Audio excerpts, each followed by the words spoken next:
ये वीडियो आप लोग की फिजिक्स की प्रिपरेशन के लिए रहने वाला है। इस वीडियो को देखने के बाद आप लोग की तगड़ी प्रिपरेशन फिजिक्स की हो जाएगी, तो हेडफोन जरूर यूज करें पार्टी के लिए।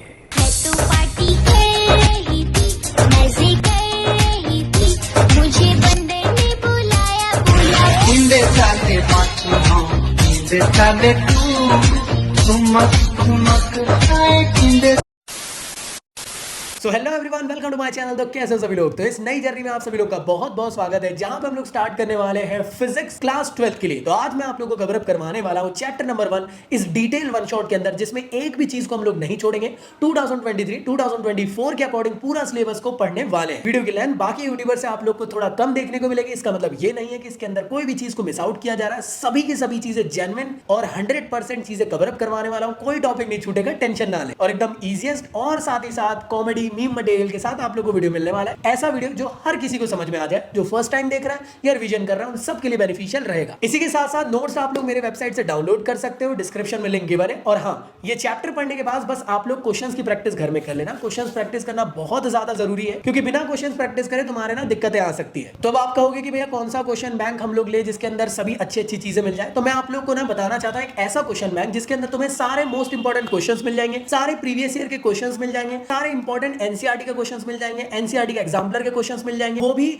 चैप्टर वाइज फॉर्म के अंदर। और साथ ही साथ एमसीक्यूज, असर्शन रीजनिंग के क्वेश्चन, केस स्टडी के questions, very short questions, long questions, सारे टाइप के फॉर्म के क्वेश्चंस आप लोग को देखने को मिलने वाले हैं, इंक्लूडिंग न्यूमेरिकल सेक्शन अलग से हर चैप्टर का आप लोग को देखने को मिलेगा। तो ये बुक रहने वाली है आप लोग के लिए ओसवाल गुरुकुल की one of the best book, जो कि रहने वाली है most likely CBSE question bank. इसके अंदर से मैक्सिमम क्वेश्चंस आप लोग के एग्जामिनेशन में छप जाएंगे और इसी पैटर्न के क्वेश्चंस आप लोग को आने वाले हैं। ये नए सिलेबस 2024 के अकॉर्डिंग चल रही है। बहुत तगड़ी बुक है, बहुत सारे क्वेश्चंस इसके अंदर दिए हुए हैं और एकदम इजीएस्ट एक्सप्लेनेशन के साथ। तो बढ़िया कंप्रहेंसिव बुक है और सारे चैप्टर की समरी भी इसके अंदर गिवन है। और सारा जो मैंने कहा ना आप लोग को, जो अभी थोड़ी देर पहले बताया, सब चीजें आप लोग को मिल जाएगी। तो अमेज़न के साथ जाके ले लो, कम दाम के अंदर आप लोग को बेस्ट डील मिलने वाली है। और साथ ही साथ दोस्तों, ये आप लोग को अमेज़न, फ्लिपकार्ट में भी अवेलेबल है और हाँ, किंडल में भी आप लोग इसको जाके परचेज कर सकते हो। सभी की लिंक डिस्क्रिप्शन में गिवन है। ई बुक फॉर्मेट में भी आप उसी लिंक से जाके ले सकते हो। तो इस बुक को ले लो, अपनी प्रिपरेशन को स्टार्ट करो और बेस्ट जर्नी के साथ आगे बढ़े मेरे साथ। सो चलिए स्टार्ट करते हैं वीडियो को। तो चलिए शुरू करते हैं हमारे नए चैप्टर को, जिसका नाम है इलेक्ट्रिक चार्जेस एंड फील्ड। ये रहने वाला है फिजिक्स क्लास 12 के लिए। और ये जो भी टॉपिक्स हम लोग पढ़ने वाले हैं, ये न्यू सिलेबस के अकॉर्डिंग रहेंगे। 2023-2024 के स्टूडेंट्स के लिए होने वाला है। पहली चीज मैं आपको बता देना चाहता हूं, इसमें वो टॉपिक्स हम लोग पढ़ेंगे जो सिलेबस के, तुम लोग के सिलेबस के लिए। तो बेफिजूल के टॉपिक इसके अंदर आप लोग को देखने को नहीं मिलने वाले। और हाँ, एक और चीज, ये वीडियो आप लोग का वन शॉट वीडियो रहेगा। इसके बाद कोई दूसरा पार्ट नहीं होने वाला है। इसका मतलब क्या, एक ही वीडियो के अंदर कंप्लीट आप लोग को पूरा सिलेबस करने वाले।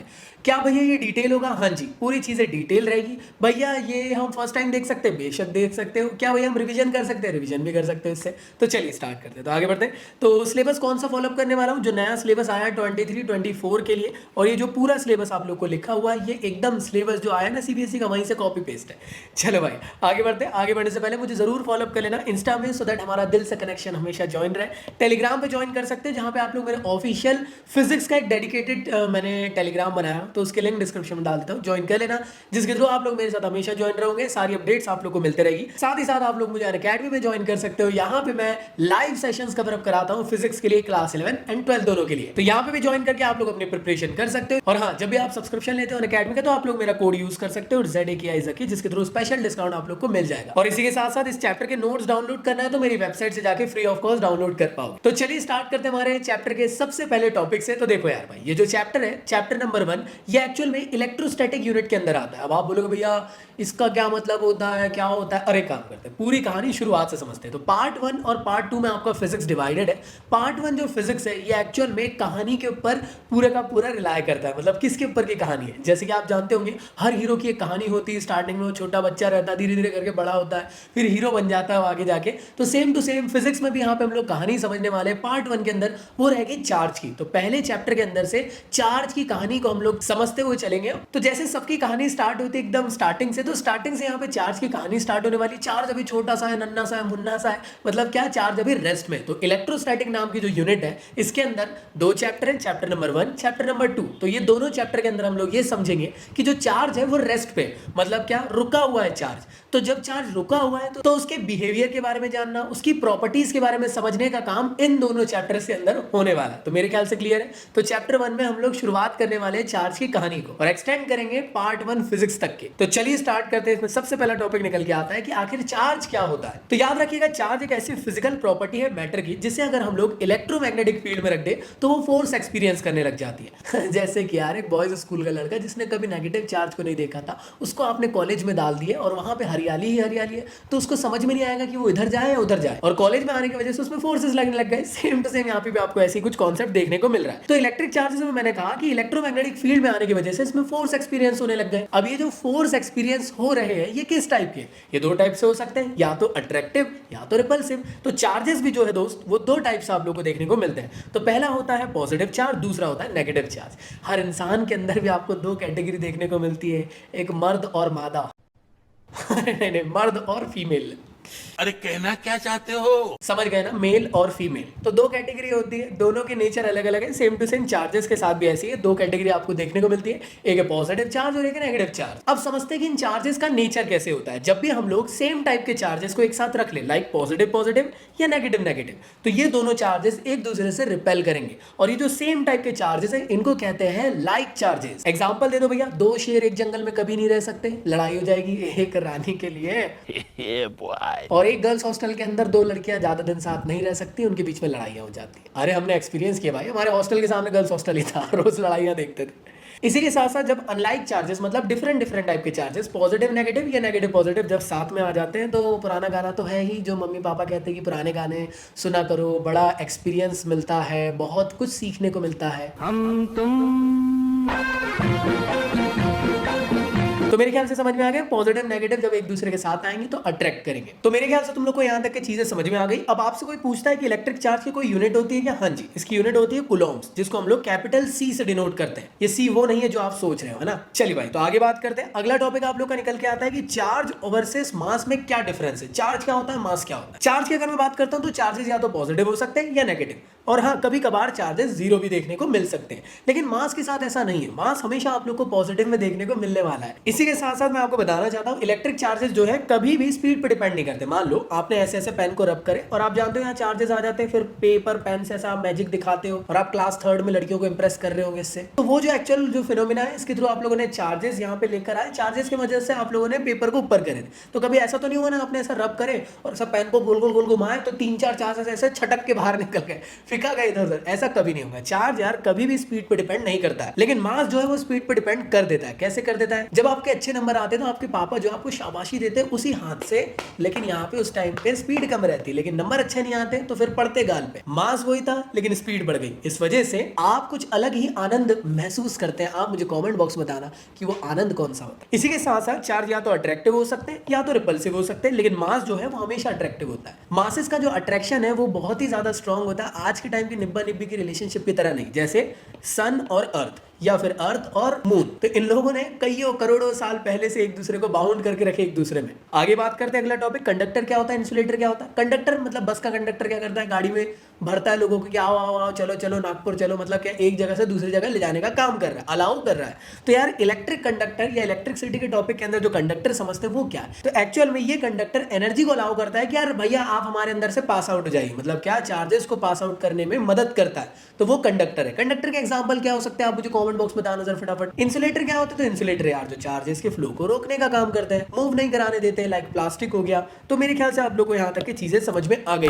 अगली बात करते हैं कि चार्जेस की प्रॉपर्टी क्या होती है। तो चार्जेस की ना ढेर सारी प्रॉपर्टी होती है। देखो मेजर तो यहाँ 3 लिखा हूँ, एग्जाम में आए तो तुम ये 2 प्रॉपर्टी भी डाल देना कि जो चार्जेस है वो 2 टाइप के होते हैं, एक होता है पॉजिटिव और एक होता है नेगेटिव। उसमें सेकंड पॉइंट ये डाल देना कि कुछ चार्जेस अट्रैक्टिव फॉर्म के होते हैं, कुछ चार्जेस रिपल्सिव फॉर्म के होते हैं, और कौन रिपल्सिव और कौन अट्रैक्टिव होता है ये तुम उसमें मेंशन कर देना। और थर्ड पॉइंट डालना है कि वो है एडिक्टिविटी ऑफ चार्ज। अब आप कहोगे ये एडिक्टिविटी ऑफ चार्ज वाली प्रॉपर्टी क्या होती है। मान लो कोई एक सिस्टम है या कोई एक बॉडी है जिसके अंदर ढेर सारे चार्जेस प्रेजेंट है। मैंने कहा कि यार इस सिस्टम के अंदर ये बॉडी के अंदर कितने नंबर ऑफ चार्जेस प्रेजेंट है, तो मैं क्या करूंगा, जितने भी चार्जेस उस सब में प्रेजेंट होंगे उन सब का एल्जेब्रिक सम कर दूंगा, तो मुझे टोटल चार्जेस पता चल जाएंगे। तो बेसिकली एडिक्टिविटी की प्रॉपर्टी ये कहती है कि आप लोग को सिस्टम के अंदर एल्जेब्रिक सम करवा देना है चार्जेस का, सो दैट आप लोग को नेट वैल्यू निकल सके कि उस बॉडी के अंदर कितने चार्जेस है। तो मेरे ख्याल से एडिक्टिविटी की प्रॉपर्टी क्लियर। अगला होता है क्वांटाइजेशन ऑफ चार्ज। ये प्रॉपर्टी क्या समझाती है, देखो इसको समझने से पहले आप लोग मुझे एक बात बताओ, अगर आपने कभी कुछ फ्रूट्स लेने गए होंगे तो वो किलो से बेचते हो उसको, या फिर हो सकता है वो डजन से उसको बेच रहे हो।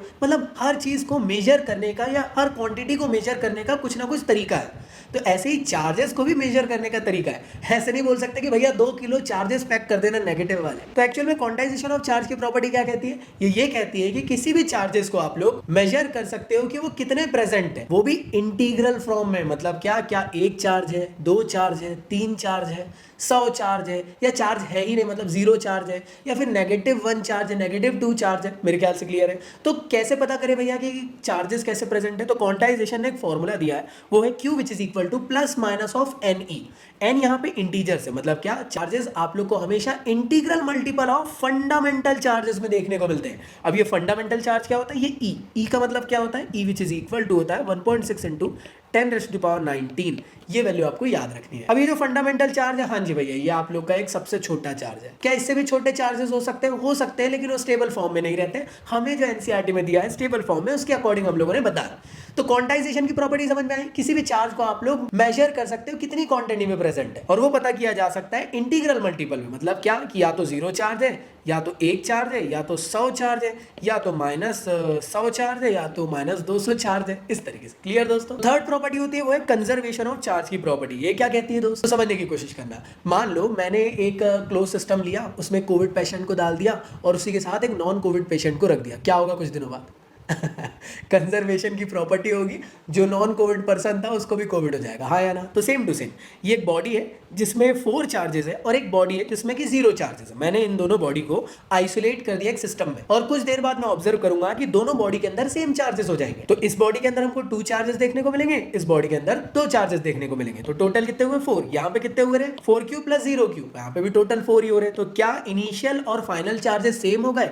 ये प्रॉपर्टी कहलाती है कंजर्वेशन ऑफ चार्ज की प्रॉपर्टी। मतलब क्या, चार्ज ना तो क्रिएट किए जा सकते हैं, ना तो डिस्ट्रॉय किए जा सकते हैं, बट वो एक जगह से दूसरी जगह जा सकते हैं। तो यहाँ पे कंजर्वेशन आप लोग को देखने को मिल रहा है। तो बस याद रखना कि किसी भी सिस्टम में अगर चार्जेस को एक साथ रख दिया जाए, किसी में ज्यादा चार्ज है, किसी में कम है, तो कुछ देर बाद हम देखेंगे सारे बॉडी के अंदर चार्जेस इक्वल अमाउंट में हमको देखने को मिलेंगे, और ये कंजर्वेशन की प्रॉपर्टी की वजह से होता है। तो मेरे ख्याल से तुम लोग को यहाँ तक चीजें क्लियर हो गई। इसके बाद एक और टॉपिक है जिसका नाम है इंडक्शन ऑफ चार्जेस, जो आपके सिलेबस में अभी आप लोग को देखने को नहीं मिल रहा है, बट मैं आप लोग को थोड़ा सा समझा देता हूँ। इंडक्शन का फिनोमेना क्या कहलाता है? तो इंडक्शन का फिनोमेना ये कहता है कि कोई भी एक चार्ज ऑब्जेक्ट अनचार्ज ऑब्जेक्ट के साथ कांटेक्ट में आएगा, तो जो अनचार्ज ऑब्जेक्ट है वो भी चार्ज हो जाएगा। मान लो कोई बॉयज स्कूल का लड़का जिंदगी में कभी लड़की नहीं देखा था, उसने जैसे ही कॉलेज में गया तो वहां पे चार्ज ऑब्जेक्ट को देखने की वजह से वो भी चार्ज हो गया। तो चार्ज होने के अलग अलग तरीके हो सकते हैं, या तो कांटेक्ट के थ्रू, मतलब 2 बॉडी को एक साथ ला लो, ये बॉडी चार्ज है, ये बॉडी अनचार्ज है, जब ये एक दूसरे के करीब आ जाएंगे तो ये भी चार्ज हो जाएगी। विदाउट कांटेक्ट भी हो सकता है, और फ्रिक्शन की वजह से भी आप लोग यहाँ पे इंडक्शन की प्रॉपर्टी देख सकते हो। तो ये 3 फिनोमेना के थ्रू इंडक्शन की प्रॉपर्टी होती है, जिसमें कि एक चार्ज ऑब्जेक्ट अनचार्ज ऑब्जेक्ट को भी चार्ज कर देता है। तो ये फिनोमेना कहलाता है इंडक्शन का। तो चलो अगला समझते हैं। अगले का नाम है कूलॉम्स लॉ। तो आखिर ये कूलॉम्स लॉ क्या है? तो देखो काफी सारे लोग ना कंफ्यूज रहते हैं,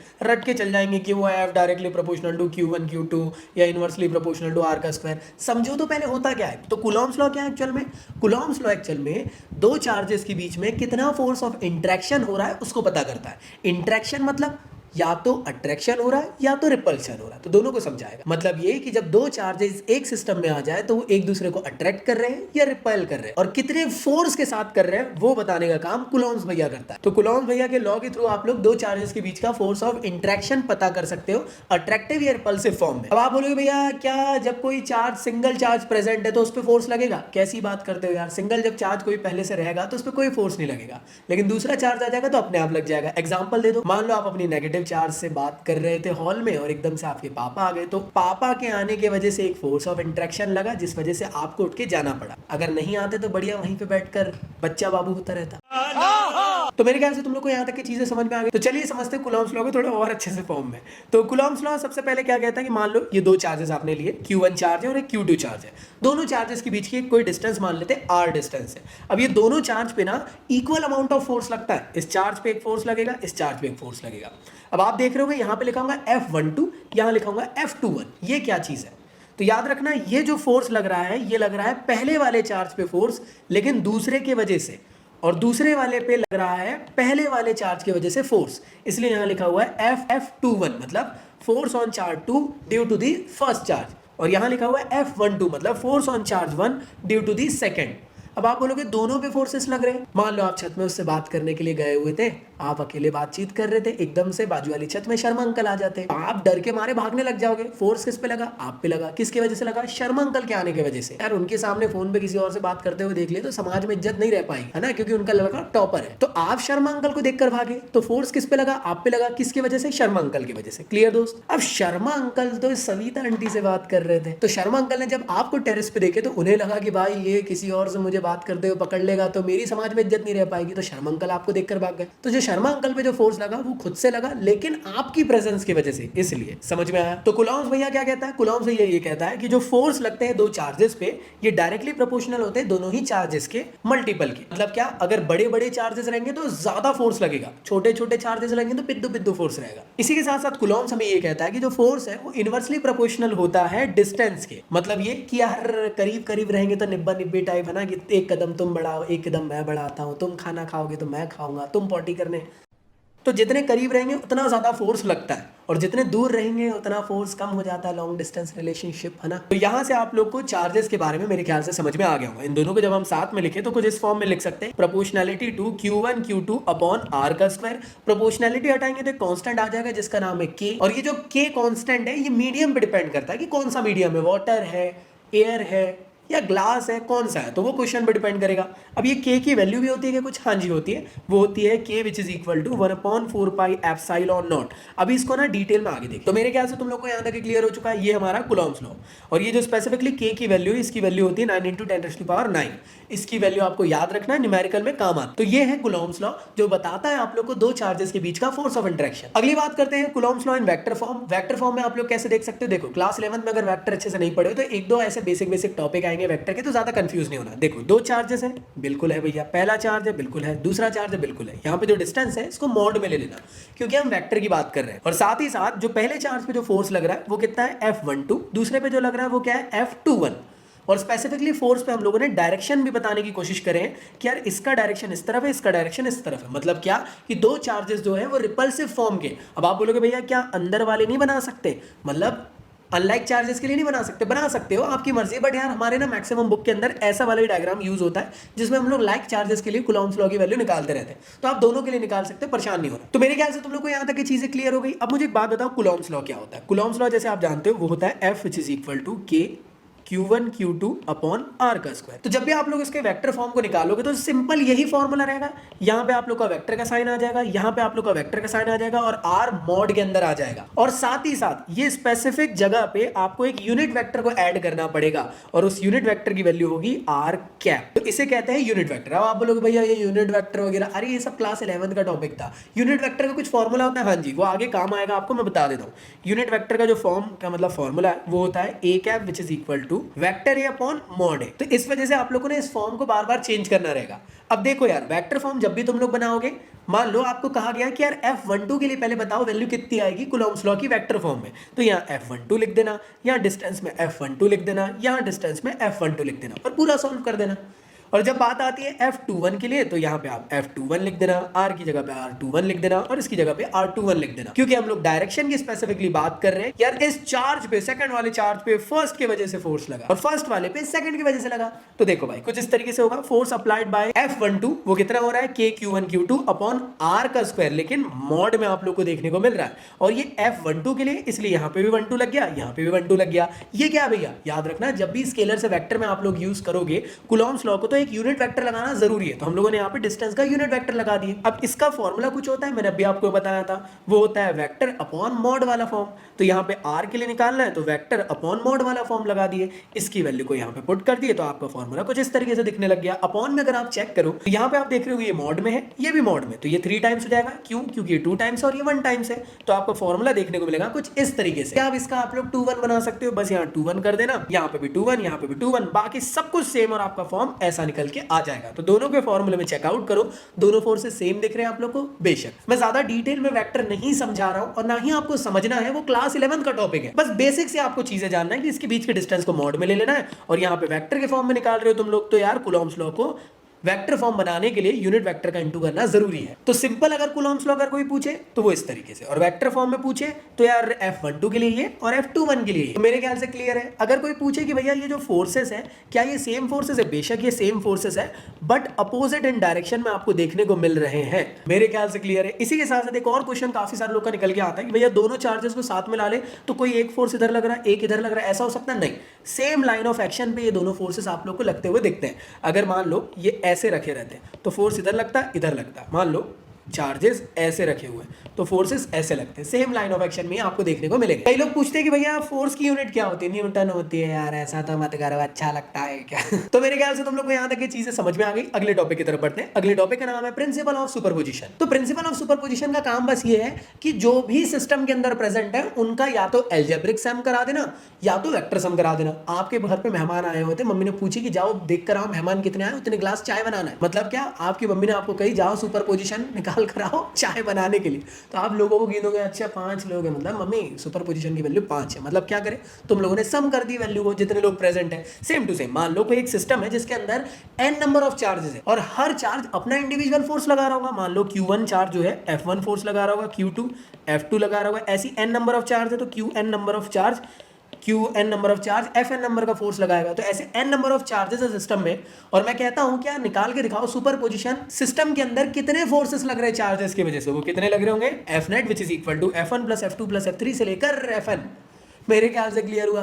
बस मैं एक छोटा सा होमवर्क देता हूँ आप लोग को, कमेंट बॉक्स में लिखे हुए आप लोग को कमेंट देखना है और जितने भी कमेंट है उन सबका सुपरपोजिशन निकाल देना। निकाल दोगे? मान लो अगर 10 लोगों ने कमेंट करे तो सुपरपोजिशन 10 हो गया, खत्म कहानी। अब यार कई लोग कंफ्यूज हो जाते हैं सुपरपोजिशन वर्ड से, तो मैं आपको समझा देता हूँ। अगर कोई क्वांटिटी वेक्टर फॉर्म की है तो आप लोग वेक्टर सम करोगे, और अगर कोई क्वांटिटी स्केलर क्वांटिटी है तो आप लोग एल्जेब्रिक सम डेफिनेशन में लिखोगे। तो यहाँ पे क्या हो रहा है एक्चुअल में, vector sum of all the forces acting on the body. क्यों? क्योंकि जो फोर्स है आप लोग का ये वेक्टर फॉर्म में आपको देखने को मिलता है। पोटेंशियल में ऐसा नहीं होगा, पोटेंशियल में आप लोग एल्जेब्रिक सम लिखोगे डेफिनेशन में, क्योंकि वो स्केलर क्वांटिटी है। मेरे ख्याल से क्लियर। अगला टॉपिक होता है परमिटिविटी। याद है परमिटिविटी कहां से आया? परमिटिविटी आया है, आपको याद होगा फॉर्मूला देखे थे, K which is equal to 1/4 pi epsilon naught. कई लोग कंफ्यूज हो गए होंगे ये एप्सिलॉन क्या है, तो एप्सिलॉन को कहते हैं एक्चुअल में परमिटिविटी। अब ये परमिटिविटी क्या होती है? परमिटिविटी का मतलब होता है कोमोलिका। कोमोलिका मतलब क्या कि यार वो सीरियलों में देखे होंगे ना कि एक दो बुआ लोग रहती है कि शादी होने के बाद मन ही मन में बोलती है अब तो मैं इनका रिश्ता तोड़ के रहूंगी। सेम टू सेम वही है कौन? कोमोलिका। परमिटिविटी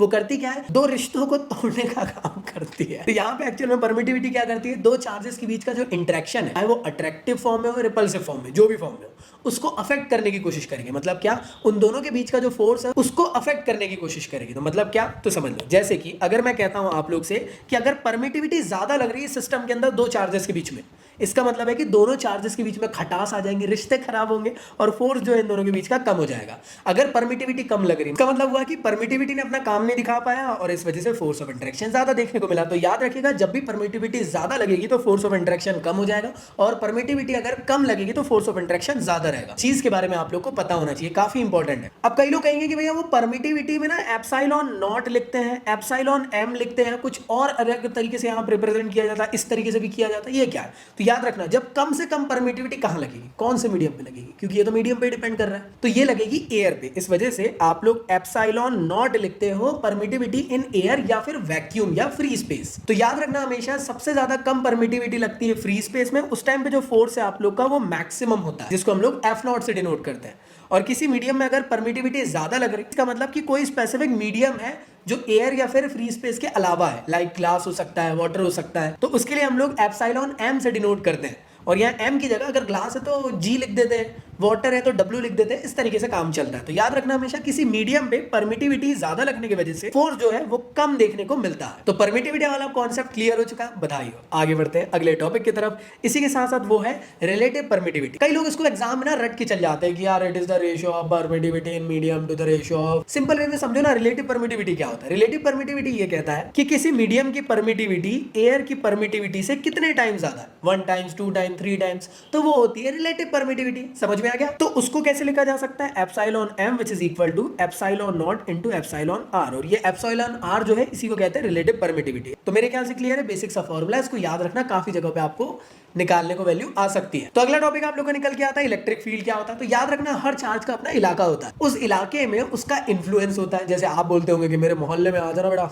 तेरा बैट तोड़ के तेरे हाथ में दे दूंगा, मतलब क्या, वो आपका इलाका है, वहां पे आपकी चलती है, आप उसके इलाके में जाओगे तो आपका बैट तोड़ देगा या कुछ और तोड़ देगा। दिल से लगता है भाई, आप समझ ही सकते हो। वो डिपेंड करता है टर्म्स एंड कंडीशन अप्लाई। चलिए भाई आगे बात करते हैं। तो हर चार्ज का अपना एक फील्ड होता है। अब ये जो फील्ड है या तो अट्रैक्टिव फॉर्म का हो सकता है या रिपल्सिव फॉर्म का हो सकता है। तो अगर पॉजिटिव चार्ज है तो अट्रैक्टिव फॉर्म का नहीं, रिपल्सिव फॉर्म का होगा, और अगर नेगेटिव चार्ज है तो अट्रैक्टिव फॉर्म का। सीधी सिंपल बात है यार, स्कूटी पैप वाले के पीछे अपने आप पल्सर वाला आ जाता है। स्कूटी वाले को अट्रैक्ट होने की जरूरत नहीं है, उसके तरफ अट्रैक्ट होते हैं। स्कूल में भी यही होता है, आप किसके तरफ अट्रैक्ट हो जाए। चलो भाई, तो इलेक्ट्रिक फील्ड क्या होता है डिफाइन करके देखते हैं। तो ये होता है, it is the ratio of force per unit charge, that is called as electric field. अभी आप कहोगे भैया ये इलेक्ट्रिक फील्ड के बारे में कैसे पता चला कि यार एक, मान लो मैंने आपके पास एक चार्ज लाके दे दिया और आपको कहा कि यार बताओ भैया इस स्पेसिफिक चार्ज की फील्ड कैसी है, अट्रैक्टिव है रिपल्सिव है, तो मैं क्या करूंगा। तो चलिए आइए जानते हैं इसके लिए कैसे आपको करना है चेक। मान लो ये आपका एक चार्ज है, आपको नहीं पता ये अट्रैक्टिव है, रिपल्सिव है, या नेगेटिव है, पॉजिटिव है। आप क्या करोगे, आप एक टेस्ट चार्ज को लेकर आओगे। टेस्ट चार्ज कैसे टाइप का होता है, unit positive test charge. Test charge एक ऐसे टाइप का चार्ज है जिसके कोई मैग्नीट्यूड नहीं होता है, कोई फील्ड नहीं होती, बेचारे समाज में इसकी कोई इज्जत ही नहीं है। ये हमेशा एक्सपेरिमेंट में चूहों की तरह यूज होता है। इसको करना क्या है दोस्त, इस चार्ज को उठा के लेना और यह फटाक से फेंक देना किसके पास, याले चार्ज के पास। अगर ये चार्ज ने इसको अपने तरफ खींच लिया, इसका मतलब कि पक्का इसकी फील्ड अंदर की तरफ है और ये अट्रैक्टिव फॉर्म में है। और अगर ये चार्ज को जैसे ही आपने इसकी तरफ भेजे और ये इसने उसको उठा के फेंक दिया बाहर, इससे ये समझ में आया कि यार ये रिपल्सिव फॉर्म का होगा। अब आप बोलोगे भैया ऐसे कैसे, ये कौन सा चार्ज है, ये टेस्ट चार्ज है, और कैसे टाइप का, यूनिट पॉजिटिव। बेसिक सी बात है, अगर ये नेगेटिव चार्ज होगा तो इसको अपनी तरफ खींच लेगा, और अगर ये भी पॉजिटिव चार्ज होगा तो पॉजिटिव पॉजिटिव रिपेल करते हैं, तो इसने इसको दूर भेज दिया। तो याद रखना यहाँ पे हम लोग टेस्ट चार्ज की मदद से पता कर सकते हो कि चार्ज का कैसा नेचर है। मेरे ख्याल से क्लियर हुआ। तो इस चीज के बारे में आप लोग को पता होना चाहिए। अब आपसे कोई पूछ सकता है कि यार उस चार्ज की कितनी इंटेंसिटी है, कितनी बखत है, बोलते हैं आ रहे हैं तेरे मोहल्ले में तो आ जाऊंगा मैं, तेरी कितनी बखत है वहां देखूंगा। अच्छा, तो उस चार्ज की कितनी बखत है उसको पता करने के लिए इंटेंसिटी निकाली जा सकती है। तो थोड़ी देर पहले हम लोगों ने समझे थे, मान लो एक पॉजिटिव चार्ज है, उसके करीब में मैंने एक टेस्ट चार्ज को लेकर आ गया। तो आप जानते हो कि टेस्ट चार्ज पिद्दू सा चार्ज है, इसके सामने इसकी कोई औकात ही नहीं है समाज में, तो ये करेगा क्या, इसको फेंकने की कोशिश करेगा दूर। कहीं ना कहीं मैं कह सकता हूं पहला वाला चार्ज दूसरे वाले चार्ज पे फोर्स लगा रहा है। कितना फोर्स लगा रहा है, वो लगा रहा है Coulombian force upon 4 pi epsilon naught Q1 Q2 upon r का स्क्वायर। तो Q1 कौन है, पॉजिटिव चार्ज, Q2 कौन है, Q0 है। और हमें क्या निकालना है कि इस चार्ज की कितनी इंटेंसिटी है कि वो इसको इन्फ्लुएंस कर सके। तो उसको निकालने के लिए इंटेंसिटी का फॉर्मूला आप लोग को डेफिनेशन से पता चल सकता है, वो होता है force per unit test charge. तो आपको क्या करना है, फोर्स की वैल्यू रख देना। कितनी फोर्स की value, K Q1 Q2 upon r का स्क्वायर। तो Q1 ये है, Q2 ये है, तो देख लो भाई फॉर्म ये बन गया। तो Q0 से Q0 कट जाएगा तो इलेक्ट्रिक फील्ड इंटेंसिटी की वैल्यू निकल जाएगी KQ बाय r का स्क्वायर। तो ये है इलेक्ट्रिक फील्ड का फॉर्मूला। मेरे ख्याल से आप लोग को यहाँ तक की चीजें समझ में आ गई। अगला टॉपिक है आप लोग का इलेक्ट्रिक फील्ड लाइंस क्या होती है। मतलब जैसे आपने देखे होंगे अभी थोड़ी देर पहले, हर चार्ज के अराउंड पे एक लाइन फॉर्म हो रही है। यही लाइंस डिफाइन करती है कि चार्ज किस नेचर का है, क्या वो अट्रैक्टिव है या रिपल्सिव है। अगर आप अच्छे से ऑब्जर्व करो तो इस लाइन में आप लोग को बाहर की तरफ इलेक्ट्रिक फील्ड लाइंस जाते हुए दिख रही है। इसका मतलब क्या हुआ, इलेक्ट्रिक फील्ड लाइंस आउटवर्ड की तरफ है, और ये एक अट्रैक्टिव नहीं रिपल्सिव फॉर्म ऑफ चार्ज है। और अगर आप इसको देखो तो इलेक्ट्रिक फील्ड लाइंस अंदर की तरफ आप लोग को आते हुए देखने को मिल रही है। इसका मतलब ये है कि जो चार्ज है एक्चुअल में ये अट्रैक्टिव फॉर्म ऑफ चार्ज है। तो इलेक्ट्रिक फील्ड लाइंस आप लोग को बताती है कि चार्ज का नेचर कैसा है और किस तरफ इलेक्ट्रिक फील्ड जा रही है। तो ये जो इलेक्ट्रिक फील्ड लाइंस होती है इमेजिनरी होती है लेकिन प्रेजेंट होती है। अगर आपसे कोई कहे कि यार प्रूफ करके दिखाओ, तो आप लोग ये टेस्ट चार्ज के ऊपर जो फेक कर हमने जो अभी एग्जांपल समझे थे ना, इसके थ्रू समझ सकते हैं। अब आप लोग कहोगे कि भैया मान लो कोई पॉजिटिव चार्ज से इलेक्ट्रिक फील्ड लाइन निकली है, वो कहां तक जाएगी, वो हमेशा इन्फिनिटी तक जाएगी। मतलब वही हुई ना बात कि आप कोटा गए थे पढ़ाई करने, सोचे थे कि यार मैं तो नीट या फिर जेडब्ल्यू क्रैक करके ही आऊंगा। आपका गोल क्या था, इन्फिनिटी पे नीट या जेडब्ल्यू एग्जाम क्रैक करना। बीच में गलती से आपको कोटा में कोई मिल जाती है नेगेटिव चार्ज, तो आपकी इलेक्ट्रिक फील्ड गोल तक ना जाते हुए नेगेटिव चार्ज में जाके टर्मिनेट हो जाती है। तो same to same electric field lines ऐसी होती है कि जो ओरिजिनेट होती है पॉजिटिव चार्ज से और टर्मिनेट हो जाती है नेगेटिव चार्ज में। अगर नेगेटिव चार्ज रास्ते में ना आए तो वो इन्फिनिटी तक जाएगी। इसी के साथ साथ इलेक्ट्रिक फील्ड लाइंस कभी क्लोज लूप नहीं बनाती। मतलब क्या, ये पॉजिटिव से निकलेगी और नेगेटिव में जाके टर्मिनेट हो जाएगी। मतलब क्या, ये वापस गोल घूम के नहीं आएगी, नेगेटिव से पॉजिटिव में नहीं आएगी। इसी के साथ साथ याद रखना इलेक्ट्रिक फील्ड लाइंस हर चार्ज के परपेंडिकुलर डायरेक्शन में आपको बनते हुए दिखती है। इसी के साथ साथ दो इलेक्ट्रिक फील्ड लाइन कभी एक दूसरे को इंटरसेक्ट नहीं करती है। इसी के साथ साथ जैसे जैसे आप करीब आओगे यहाँ पे इलेक्ट्रिक फील्ड का इन्फ्लुएंस आपको ज्यादा मिलेगा। मतलब अंदर की तरफ इलेक्ट्रिक फील्ड ज्यादा स्ट्रांग होती है एज कंपेयर टू बाहर की। तो ये थी कुछ प्रॉपर्टीज, आई होप आप लोग को क्लियर हो गई होंगी। इसके अलावा अगर आप लोग कोई और प्रॉपर्टीज जानते हो इलेक्ट्रिक फील्ड लाइंस की तो कमेंट बॉक्स में मुझे बताएं। ये आप लोग का छोटा सा होमवर्क है। अगला होता है टॉपिक इलेक्ट्रिक डाइपोल। तो डाइपोल क्या होता है, तो डाइपोल मतलब यार मान लो दो चार्जेस आपने लिए, ये दो चार्जेस कैसे हो सकते हैं, या तो सेम टाइप के या फिर अपोजिट टाइप के, या तो नेगेटिव पॉजिटिव या पॉजिटिव पॉजिटिव या नेगेटिव नेगेटिव। जब दो चार्जेस को आप लोग इक्वल डिस्टेंस से सेपरेट कर देते हो तो एक डाइपोल क्रिएट हो जाता है। मान लो ये एक पॉइंट था O, यहाँ से L डिस्टेंस, यहाँ से L डिस्टेंस है, जब दो चार्जेस को आपने सेपरेट कर दिया तो एक डायपोल क्रिएट हो गया। अब आप कहोगे कि भैया इसकी कोई स्ट्रेंथ होती है, इसको पता किया जा सकता है? हाँ जी, इसकी स्ट्रेंथ को पता करने का काम कौन करता है? Electric dipole moment. तो इलेक्ट्रिक डायपोल मोमेंट एक्चुअल में डायपोल की स्ट्रेंथ को पता करता है और इसको हम लोग P से डिनोट करते हैं। इसका जो फॉर्मूला बनता है वो बनता है Q इंटू 2L। मतलब क्या? इलेक्ट्रिक डायपोल मोमेंट को हम लोग कहते हैं कि it is equal to the product of charges in a dipole into distance between both the charges. तो फॉर्मूला बन जाएगा P which is equal to Q into 2L। और एक्चुअल में यहाँ पे जो इलेक्ट्रिक डायपोल मोमेंट है इसका जो डायरेक्शन आपको देखने को मिलेगा वो मिलेगा नेगेटिव टू पॉजिटिव की तरफ। ये चीज याद रखना हमेशा, कई बार एग्जाम में पूछा जा सकता है। इलेक्ट्रिक फील्ड लाइंस का क्या डायरेक्शन था? पॉजिटिव चार्ज से नेगेटिव की तरफ आप लोग को इलेक्ट्रिक फील्ड का डायरेक्शन देखने को मिलता था। लेकिन जो आप लोग का इलेक्ट्रिक डायपोल मोमेंट है इसका डायरेक्शन नेगेटिव से पॉजिटिव की तरफ होता है। इलेक्ट्रिक डायपोल मोमेंट आने वाले कुछ डेरिवेशंस में आपको अंडरटेकर की तरह देखने को मिलने वाला है, कहीं से भी ये निकल कर आ जाता है और इसको आप लोग को रिप्लेस करना रहता है। तो P which is equal to Q into 2L, या कई जगह पे आप लोग L की जगह A ले लेते हो। मान लो बीच की डिस्टेंस जो है इसको आप लोगों ने A से डिनोट कर दी इसलिए। तो चलिए समझते हैं अगला टॉपिक। अगला टॉपिक कुछ इस तरीके से है कि मान लो आपके पास ये डायपोल है। क्लियर दोस्तों? डायपोल के एक्सियल लेंथ पे कितना इलेक्ट्रिक फील्ड मिल रहा है और इस डायपोल के इक्वेटोरियल लेंथ पे कितनी आप लोग को इलेक्ट्रिक फील्ड की वैल्यू मिल रही है, इसको जानना रहता है। समझ में आया? मतलब ये डायपोल है, इसकी एक्सियल लेंथ के मान लो P पॉइंट पे बताओ यहाँ पे इलेक्ट्रिक फील्ड की वैल्यू क्या।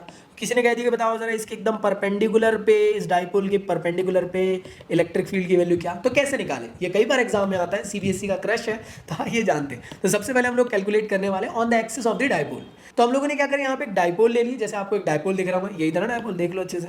हाँ जी भैया बिल्कुल सही। तो डायपोल के एक्सियल लेंथ, एक्सियल मतलब एकदम एक्सिस पे मान लो ये P पॉइंट है। हम लोग पता करना चाहते हैं कि इस P पॉइंट पर कितनी इलेक्ट्रिक फील्ड की वैल्यू है। तो इस P पॉइंट पर हमें कितनी इलेक्ट्रिक फील्ड की वैल्यू मिलने वाली है इसको पता कर लेते हैं। अब आप कहोगे कि भैया ये जो E की वैल्यू कैसी होगी? देखो भाई, दो चार्ज है, हर चार्ज अपना इंडिविजुअल इलेक्ट्रिक फील्ड लगाएगा। हाँ जी, तो पहला वाला चार्ज लगाएगा E1 और दूसरा वाला चार्ज लगाएगा E2। तो मैं यहाँ लिख देता हूँ कि ये पहला वाला चार्ज है और ये दूसरा वाला चार्ज। अब थोड़ा लॉजिक यूज करना, ये दूसरा वाला चार्ज जो है ये नेगेटिव चार्ज है, तो इसकी जो फील्ड बनेगी क्या वो अंदर की तरफ देखने को मिलने वाली है? हाँ जी, तो मैं ये कह सकता हूँ कि इस P पॉइंट पे हमें इलेक्ट्रिक फील्ड लाइन अंदर की तरफ आते हुए देखने को मिलने वाली है। और सेकंड वाला चार्ज पॉजिटिव चार्ज है, तो इसकी इलेक्ट्रिक फील्ड हमें बाहर की तरफ जाते हुए देखने को मिलने वाली है। हाँ जी, तो एक्सिस में हमें बाहर की तरफ इलेक्ट्रिक फील्ड लाइंस देखने को मिलने वाली है। तो मैं समराइज करूं तो ऑब्जर्व करूंगा कि E1 में अंदर की तरफ देखने को मिल रही है और E2 बाहर की तरफ। तो इस P पॉइंट पे हमें नेट इलेक्ट्रिक फील्ड के डायरेक्शंस पता चल गए कि दो चार्जेस है, तो दो चार्जेस की वजह से इलेक्ट्रिक फील्ड लाइंस ऐसे ऐसे वर्क कर रही है। इसमें आप एक और चीज ऑब्जर्व कर रहे होंगे कि E2 बड़ा दिख रहा है, E2 छोटा दिख रहा है। तो E2 बड़ा इसलिए दिख रहा है क्योंकि ये इस पॉइंट से करीब है, इसलिए फील्ड की स्ट्रेंथ यहाँ पे ज्यादा दिख रही है। और ये वाला चार्ज इस पॉइंट से दूर है, इसलिए इलेक्ट्रिक फील्ड लाइंस यहाँ पे आपको कम छोटी सी शो हो रही है। तो मेरे ख्याल से यहाँ तक क्लियर है। तो हमें ना क्या करना है, बेसिकली हमें इस पॉइंट पर नेट वैल्यू निकालना है। नेट वैल्यू कैसे निकाली जा सकती है? E1 प्लस E2 करा दूं तो मुझे E1 और E2 की वैल्यू निकालना पड़ेगा कि क्या होगी। तो E1 E2 की वैल्यू कैसे निकाल सकता हूं? अभी थोड़ी देर पहले हम लोगों ने एक फॉर्मूला निकाले थे KQ अपॉन R का स्क्वायर से। तो मैं कह सकता हूं हर चार्ज के लिए मुझे उसकी स्पेसिफिक R की वैल्यू निकालना पड़ेगा। पहले वाले चार्ज के लिए R की डिस्टेंस यहां से लेकर यहां तक की होगी और दूसरे वाले चार्ज के लिए R की डिस्टेंस यहां से लेकर यहां तक की होगी। तो कैसे कैलकुलेट करेंगे आइए जानते हैं। तो हमने क्या करें, लेट कर लिए कि यार O पॉइंट से लेकर P पॉइंट तक की जो डिस्टेंस है वो x है। आई नो आपको दर्द हो रहा है, वो x वो नहीं है जिसने आपका दिल तोड़ के गई। अब ध्यान से ऑब्जर्व करना, अगर मैं कहता हूं पहले वाले चार्ज से लेकर P पॉइंट तक की जो डिस्टेंस है इसको पता करना है तो कैसे करेंगे? तो यहां से लेकर यहां तक कितना है? x है, और x के साथ अगर मैं ऐड कर दूं l को तो कितना हो जाएगा? x plus l। तो ये पूरी टोटल लेंथ निकल गई। हाँ जी, दूसरे वाले चार्ज को अगर मैं ऑब्जर्व करूं तो यहां से लेकर यहां तक कितना था? x था। तो x में से अगर मैं l को माइनस कर दूं तो मेरी यहां से लेकर यहां तक की वैल्यू x माइनस l निकल जाएगी। तो मैं ये कह सकता हूं बेसिकली पहले वाले चार्ज के लिए डिस्टेंस ये हो जाएगी, दूसरे वाले चार्ज के लिए ये हो जाएगी। मुझे क्या निकालना था? नेट इलेक्ट्रिक फील्ड की वैल्यू P पॉइंट पे निकालना था। कैसे निकालूंगा? E1 प्लस E2 करा के। लेकिन भैया यहाँ पे तो E2 माइनस E1 लिखा है, ऐसे कैसे? अगर आप अच्छे से ऑब्जर्व करो, क्या दोनों इलेक्ट्रिक फील्ड का डायरेक्शन एक तरफ है? नहीं है, दोनों का अपोजिट डायरेक्शन में। मान लो E1 का एक तरफ डायरेक्शन है तो E2 का उसके अपोजिट में डायरेक्शन है। E2 आप लोग का पॉजिटिव में हो गया, E1 नेगेटिव में हो गया। इसलिए जब आप लोग E net which is equal to लिखोगे E1 प्लस E2 तो आप ऑब्जर्व करोगे कि E1 की जो वैल्यू है वो नेगेटिव में आपको देखने को मिल रही है और E2 की वैल्यू पॉजिटिव में। और इसको थोड़ा सा आगे पीछे करोगे तो E2 माइनस E1 हो जाएगा। तो नेट इलेक्ट्रिक फील्ड की वैल्यू ये हो गई। तो आपको फॉर्मूला से E1 E2 की वैल्यू रख देना, आंसर ला लेना है। तो E1 के लिए कितना हो जाएगा? KQ upon R square. तो पहले वाले चार्ज के लिए डिस्टेंस कितनी हो रही है? x plus l। तो देख लो भाई फॉर्म ऐसा बन गया। दूसरे वाले चार्ज के लिए कितनी हो रही है इलेक्ट्रिक फील्ड? वो हो रही है आप लोग की E2 और डिस्टेंस कितनी हो रही है x माइनस एल स्क्वायर। तो देख लो भाई ये आप लोग का फॉर्म ऐसा बन गया, r का स्क्वायर था इसलिए यहाँ पे स्क्वायर आ गया, दोनों की वैल्यू को आप लोगों ने यहाँ रख दिए। देख लो भाई यहाँ E2 माइनस E1 था इसलिए आप लोगों ने E2 यहाँ रखे, E1 यहाँ रखे। कुछ कॉमन दिख रहा है इसमें, हाँ जी, KQ आप लोग कॉमन बाहर निकाल सकते हो, तो वैल्यू अंदर क्या बचेगी, इतनी बचेगी। क्या मैं इसे LCM में ले सकता हूँ, बेशक ले सकता हूँ, जिसे नहीं मालूम क्रॉस मल्टीप्लाई करके भी ले सकते हो। क्या नीचे वाले को इंटू कर दो, x माइनस एल का whole square, x plus l का होल स्क्वायर, इन दोनों को आपने इंटू कर दिए, फिर बीच में माइनस साइन लगा दिए, इसका इंटू 1 के साथ कर दिए तो कितना हो गया x प्लस एल का होल स्क्वायर, और इसका इंटू आपने 1 के साथ कर दिए तो वो हो गया x माइनस एल का होल स्क्वायर। बच्चों वाली बात है यार, स्कूल में तो पढ़े होंगे। ऐसे कैलकुलेशन चल रहा है और कुछ भी नहीं है, सुनो मेरी बात, फिजिक्स यहीं तक थी बस, ये तो कैलकुलेशन है। जैसे आप लोग देख रहे होंगे यहाँ पे है a प्लस बी का होल स्क्वायर और यहाँ पे a माइनस बी का होल स्क्वायर, तो a प्लस बी का होल स्क्वायर यहाँ पे क्या बन जाएगा, ये बन जाएगा x square plus l square plus 2xl, a square plus b square plus 2ab। Same इस तरीके से बन गया, कोई दिक्कत इसमें। देखो यहाँ नेगेटिव है तो पहले नेगेटिव के अंदर की बात कर लेते, क्या होगा, a square plus b square minus 2ab, bracket खुल जाएगा तो माइनस आ जाएगा, इस वजह से minus a square minus b square plus 2ab, इस वजह से माइनस x square minus l square plus 2xl। कोई दिक्कत, कुछ कटेगा, कटना तो सबका तय है, लेकिन यहाँ वैल्यूज कटेगी तो एक्स स्क्वायर से कट जाएगा, एल स्क्वायर से कट जाएगा, और 2xl 4xl हो जाएगा। तो आपका जो फॉर्मूला बन जाएगा वो बन जाएगा KQ 4xl upon x square minus l square का होल स्क्वायर। तो आप बोलोगे भैया ये होल स्क्वायर कहाँ से आ गया नीचे में, ये कैसे आया, ये तो बता दो अच्छे से। देखो ये क्या है, क्या मैं इसको ऐसा लिख सकता हूँ, x माइनस एल, फिर दोनों को इंटू कर दूंगा तो यही हो जाएगा, फिर ये x प्लस एल, क्या ये भी 2 टाइम्स है, हाँ जी। मुझे एक बात बताओ, क्या ये a minus b a plus b दिख रहा है, तो ये कितना हो जाएगा a square minus b square. क्या ये भी a minus b a plus b दिख रहा है, a square minus b square. तो मैं कह सकता हूँ अपॉन में क्या बन रहा है, x square minus l square into x square minus l square. तो दोनों मल्टीपल में, इसलिए 2 टाइम्स आप लोग के यहाँ पे हो गए, x square minus l square, वो भी 2 टाइम्स में, तो कोई दिक्कत तो नहीं। अब जैसे आप देख रहे होंगे, क्या मैं 4 को 2 इंटू 2 में लिख सकता हूँ, तो मैंने क्या करा, जानबूझ के इसको 2x 2l लिख दिया। अब आप बोलोगे भैया ये सब क्या हो रहा है, अरे यार वापस इंटू करूंगा तो यही वैल्यू हो जाएगी ना, कंफ्यूज क्यों हो रहे हो। थोड़ा लॉजिक यूज करना है। क्या यहाँ पे q दिख रहा है, हाँ जी, क्या 2l दिख रहा है, हाँ जी, क्या अंडरटेकर आ गया। तो जैसे आप जानते हो p which is equal to होता है q इंटू 2l, तो मैं कह सकता हूँ q इंटू 2l को रिप्लेस करके आप p लिख दोगे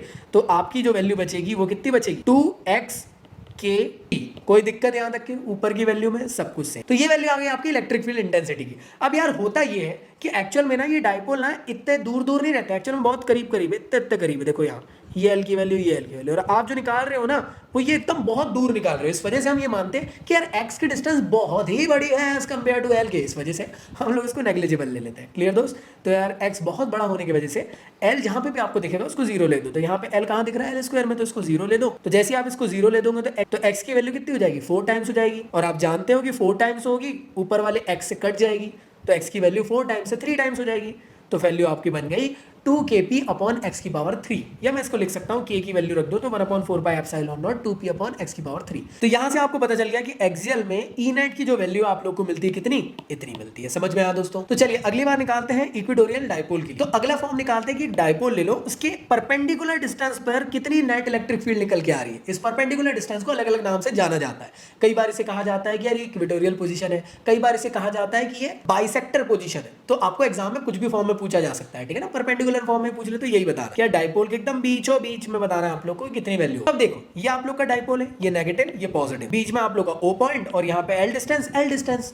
अब जो पहला वाला चार्ज है आप लोग का, ये किस तरफ इलेक्ट्रिक फील्ड लगा रहा हूँ, इस तरफ। आपको ये पॉइंट पे निकालना है। मान लो ये पॉइंट का नाम है P, तो P पॉइंट पे आप लोग को निकालना है। मैं कह सकता हूँ कि यार P पॉइंट पे जो इलेक्ट्रिक फील्ड की वैल्यू होगी वो इस तरफ लग रही होगी, और पॉजिटिव वाला चार्ज किस तरफ इलेक्ट्रिक फील्ड बना रहा होगा, बाहर की तरफ ना। तो मैं कह सकता हूँ इस तरफ में इलेक्ट्रिक फील्ड की वैल्यू आपको बाहर की तरफ देखने को मिल रही होगी। यहाँ पे एक और चीज अच्छे से ऑब्जर्व करना है कि जो इलेक्ट्रिक फील्ड की जो वैल्यूज है यहाँ पे, ये दोनों सेम है। क्यों? क्योंकि जो इनके साइड्स है वो सेम लेंथ के। तो मैं कह सकता हूँ कि दोनों की साइड सेम लेंथ के, तो सेम ही आप लोग को इलेक्ट्रिक फील्ड लग रही होगी। तो यार आगे जाके ना वो बात वही निकल के आती है कि E1 और E2 की वैल्यू दोनों एक ही होती है।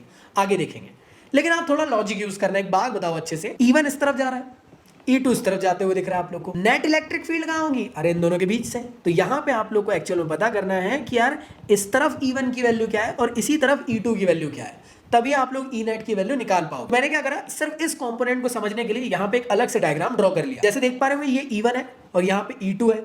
और बीच में ई नेट की वैल्यू है जो आपको निकालनी है। तो बेसिक सी बात, मुझे एक बात बताना, यहाँ पे कुछ एंगल फॉर्म हो रहे होंगे। हाँ जी, तो मान लेते हैं इस एंगल का नाम एंगल थीटा है, इस एंगल का नाम भी एंगल थीटा है, क्योंकि ये इक्वल एंगल एकदम बन रहे हैं। अब मुझे क्या करना है कि E1 की वैल्यू इस तरफ पता करना है और E2 की वैल्यू भी आप लोग को इसी तरफ पता करना है। तो अगर आप लोग को नहीं पता तो मैं आपको बताना चाहता हूँ बेसिक सी बात कि यार मान लो आप लोग के पास इस तरीके से कोई एक एंगल है, बेसिक सा मैथमेटिक्स बता रहा हूँ तो आप लोग समझ जाओगे, तो आप लोग को क्लियर हो जाएगा। मान लो ये एंगल ए है और थीटा यहाँ पे एंगल फॉर्म हो रहा है। आपको कहा गया कि बताइए भाई ए इस तरफ में कितना है और ए इस तरफ में कितना है। तो याद रखना, जब भी आप लोग को कहा जाए कि इस तरफ में कितना है, तो अगर ये एंगल के साथ यहाँ पे बन रहा है तो ये वैल्यू हमेशा होगी ए कॉस थीटा। और अगर आपसे कहा जाता है कि एंगल के अपोजिट वाले तरफ में बताओ तो वैल्यू कितनी होगी, वो होगी ए साइन थीटा। इसी वजह से आप ऑब्जर्व कर रहे होंगे यहाँ पे भी कि मान लो अगर मैं कहता हूँ कि E1 की वैल्यू इस तरफ में बताओ कितनी, तो वो कितनी होगी E1 साइन थीटा। और अगर मैं कहता हूँ कि एंगल के साथ वाले इस तरफ में बन रही होगी E1 की वैल्यू, तो कितनी बन रही होगी E1 cos theta. Same to same E2 की वैल्यू मैंने कहा कि एंगल के अपोजिट में बन रही होगी तो E2 साइन थीटा, और एंगल के साथ बन रही होगी तो E2 कॉस थीटा। तो मैं कह सकता हूँ कि E2 और E1 की वैल्यू इस डायरेक्शन पे मुझे मिल गई। मुझे नेट वैल्यू निकालना था, और ई नेट की वैल्यू कैसे निकाली जा सकती, E1 प्लस E2 करके। तो मेरे ख्याल से तुम लोग को यहाँ तक की चीजें क्लियर हो गई। हाँ जी, डायग्राम में एक बार वापस आते तो आप लोग अच्छे से देख रहे होंगे डायग्राम को। तो मैं थोड़ा सा कंस्ट्रक्शन करने वाला हूँ। मैं यहाँ से लेकर O तक की डिस्टेंस बनाने वाला हूं। आप जानते हो कि यार डायपोल के बीच से लेकर P पॉइंट तक की डिस्टेंस पहले भी क्या ली गई थी, पहले ली गई थी भैया, x ली गई थी, कहाँ गई, ये रही। ठीक है भाई, तो यहाँ पे भी कितनी ली जाएगी, यहाँ पे भी हम लोग x लेने की कोशिश करेंगे। तो यहाँ पे आप लोग को L दिख रहा है, यहाँ पे x दिख रहा है, और मैंने क्या करा, इस जो आप लोग की लेंथ है इसका नाम r दे दिया। आप जानते हो दोनों साइड सेम है, ऐसा कौन सा ट्रायंगल जिसके दोनों साइड सेम होते, कमेंट बॉक्स में बताना जरा। तो जैसे आप देख पा रहे हैं ये r डिस्टेंस है। अब कोई भी आपसे पूछ सकता है कि r की वैल्यू कितनी है, तो आप कैसे निकाल सकते हो इस स्पेसिफिक ट्रायंगल के लिए, पाइथागोरस भैया से कैसे निकालोगे। ये है हाइपोटेनियस, ये है परपेंडिकुलर, और ये है क्या आप लोग का बेस। वैल्यू क्या निकल जाएगी, हाइपोटेनियस का square which is equal to perpendicular का स्क्वायर प्लस बेस का स्क्वायर। तो यहां से अगर मैं सिंपली r की वैल्यू निकालूंगा तो क्या आएगी, वो आएगी under root of x square plus l square. इसी के साथ साथ आपको अभी मैंने थोड़ी देर पहले समझाया था कि E1 E2 की वैल्यू दोनों की वैल्यू सेम है। और अगर मैं बेसिकली E1 की वैल्यू निकालता हूं तो क्या आएगी, KQ अपॉन R का स्क्वायर, और E2 के लिए भी क्या आएगी, KQ अपॉन R का स्क्वायर। दोनों के लिए R के स्क्वायर की वैल्यू तो सेम है ना, क्योंकि साइड एक है। पहले वाले में R की वैल्यू अलग अलग थी, यहाँ पे सेम है। इस वजह से मैं कह सकता हूं E1 E2 जो है दोनों बराबर है, उसको मैंने E मान लिया लेट से। तो मैं कह सकता हूं यहाँ से नेट इलेक्ट्रिक फील्ड की वैल्यू कितनी निकलेगी, वो निकलेगी E net which is equal to आप लोग की E1 cos theta plus E2 cos theta. अब E1 E2 दोनों सेम है, इसलिए E cos theta plus E cos theta, ये कितना हो जाएगा 2 times of E cos theta. इस वजह से मैंने यहाँ पे लिखा हूँ नेट इलेक्ट्रिक फील्ड की value 2 times of E cos theta. अब आप बोलोगे भैया ये कैसी बातें कर रहे हो, E1 प्लस E2 लेना चाहिए था ना, ये cos थीटा वाला क्यों लिया। अरे भाई इसी डायरेक्शन पे निकालना है ना, इसी डायरेक्शन पे, इधर के लिए थोड़ी ना निकालना है। कैसी बातें हो रही है, समझ में आया कि नहीं। वो सेम एक्सिस में था पहले वाला, अच्छे से देखो, ये वाला सेम एक्सिस पे था, इसलिए कोई एंगल ही फॉर्म नहीं हो रहा था, जीरो एंगल था वहाँ पे। चलो ध्यान से ऑब्जर्व करना, अरे रे किधर चला गया, ये गया। क्लियर दोस्त। अब आप बोलोगे भैया cos थीटा की वैल्यू कुछ होगी क्या, आइए देखते हैं। इस डायग्राम में अगर आप अच्छे से ऑब्जर्व करो तो यहाँ पे एक एंगल थीटा फॉर्म हो रहा है, थोड़ा अच्छे से ऑब्जर्व करना। तो इस तरीके से आप लोग का एंगल है। क्लियर दोस्तों। एंगल के सामने कौन होता है, एंगल अपना दरवाजा खोलती है तो सामने खड़ा उसका आशिक परपेंडिकुलर मिलता है। तो एक्स कौन है, परपेंडिकुलर, नीचे बेस, और ये हाइपोटेनियस। तो मैं कह सकता हूँ कि cos थीटा की वैल्यू क्या होगी, वो होगी बेस अपॉन हाइपोटेनियस, मतलब L अपॉन R। तो देख लो भाई L अपॉन R। E की वैल्यू कितनी होती है, KQ upon x square plus l square. तो अगर मैं यहाँ पे E की वैल्यू पुट कर देता हूँ तो कितनी होगी, KQ upon x square plus l square. अगर आप अच्छे से देखो तो ये L है, अपॉन में R है। R की वैल्यू क्या थी दोस्त, वो थी under root of x square plus l square. मुझे एक बात बताओ, इसकी पावर में कितना है 1, और अगर मैं इसको पावर में लूँ तो हाफ हो जाएगा। तो अगर इसकी पावर में 1 है और इसकी पावर में हाफ है, मतलब क्या, अंदर सेम है, पावर अलग अलग है, तो ऐड हो जाता है। तो पावर ऐड होगा तो 1 प्लस हाफ मतलब 3/2। तो इस वजह से आप देख रहे होंगे यहाँ पे 3/2 देखने को मिल रहा है। इसी के साथ साथ Q into 2L under D कितना होता है, इलेक्ट्रिक डाइपोल मूवमेंट। तो इसकी वैल्यू से इसको रिप्लेस कर दी, वैल्यू आप लोग की यहाँ पे ये आ गई। तो ऐसे करके आप लोग की वैल्यू निकल जाएगी और आप लोग का यहाँ से फॉर्म आ जाएगा। और आप जानते हो कि यार x की वैल्यू L के कंपैरिजन में बहुत बड़ी है, इस वजह से L स्क्वायर को 0 ले लेंगे तो ये वाली टर्म 0 हो जाएगी, और x की पावर 2 इंटू 3/2 हो जाएगा, 2 से 2 मर जाएगा, तो वैल्यू क्या बचेगी, KQ अपॉन x की पावर 3। इसी के साथ साथ मुझे एक बात बताओ, क्या ऐसे ही हो रहा है कि जो E एक्सियल है, क्या एक्चुअल में ये 2 टाइम्स ऑफ E इक्वेटोरियल है? बेशक ऐसा ही है। चेक कर लो। तो चलिए बढ़ते हैं नेक्स्ट टॉपिक की तरफ। नेक्स्ट टॉपिक ये कहता है कि अगर किसी यूनिफॉर्म इलेक्ट्रिक फील्ड के अंदर किसी डाइपोल को प्लेस कर दिया जाए तो क्या होता है। तो एक्चुअल में होता ये है कि किसी यूनिफॉर्म इलेक्ट्रिक फील्ड के अंदर किसी डाइपोल को प्लेस कर दे तो टॉर्क प्रोड्यूस हो जाता है। टॉर्क का मतलब रोटेशन प्रोड्यूस हो जाता है उस डाइपोल का अपनी ही एक्सिस में। मैं कह सकता हूं जैसे इस डाइपोल को यहाँ पे प्रेजेंट करोगे आप लोग तो ये घूमर करने लग जाएगी। इलेक्ट्रिक फील्ड में आप लोगों ने डाइपोल को रख दिया। अब देखो आप जानते हो सभी लोग कि बीच वाला पॉइंट O होता है। इसी के साथ साथ आप जानते हो एक और चीज़ कि ये वाली लेंथ L होती है, ये वाली लेंथ भी L होती है। आप लोग अच्छे से ऑब्जर्व करोगे तो दोनों चार्जेस पे फोर्सेस लगेंगे। कितने फोर्सेस लगते हैं तो अगर आपको नहीं पता तो मैं आपको बताना चाहता हूँ। E which is equal to होता है कितना F/Q। तो force which is equal to कितना हो जाएगा, force which is equal to हो जाएगा QE। तो मैं कह सकता हूँ यहाँ पे कितना फोर्स लग रहा है, वो लग रहा है आप लोग का QE फोर्स, और यहाँ पे कितना फोर्स लग रहा है QE फोर्स।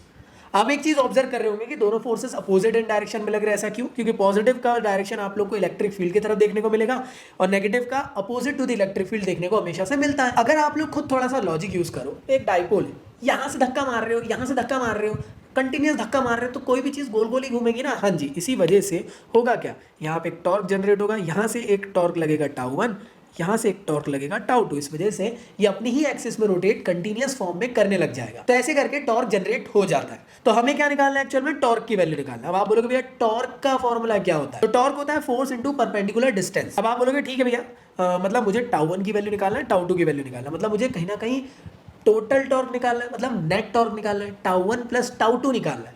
लेकिन भैया टॉर्क निकालते टाइम फॉर्मूला लिखना है फोर्स इंटू परपेंडिकुलर डिस्टेंस। मान लो किसी एक इंडिविजुअल चार्ज के लिए टॉर्क निकाल रहे हैं, पहले ये वाले के लिए निकाल रहे हैं, तो इसके लिए फोर्स तो पता है भैया QE होता है। परपेंडिकुलर डिस्टेंस क्या है भैया, ये है। कैसे परपेंडिकुलर, ये थोड़ी ना परपेंडिकुलर क्या होगी। तो अगर मैं थोड़ा सा अच्छे से ऑब्जर्व करूँ, इस लाइन को ऐसे बनाऊँ तो ये वाली जो डिस्टेंस दिख रही है ना और ये वाली जो डिस्टेंस, ये है परपेंडिकुलर डिस्टेंस। तो आइए देखते हैं, इस डायग्राम को मैंने थोड़ा सा अच्छे से बनाया।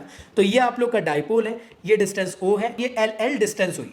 आप लोग अच्छे से ऑब्जर्व करें, मैंने कंस्ट्रक्ट किया एकदम बीचों बीच से लाइन, और यहाँ से एक और लाइन ड्रॉ करा, यहाँ पे एक और लाइन ड्रॉ करा, और यहाँ पे कुछ एंगल फॉर्म कर दिया। मान लो यहाँ पे एंगल बन रहा है थीटा, मान लो यहाँ पे एंगल बन रहा है थीटा। मुझे पता करना है ये वैल्यू कितनी है, क्योंकि ये फोर्स से परपेंडिकुलर है और ये भी फोर्स से परपेंडिकुलर है।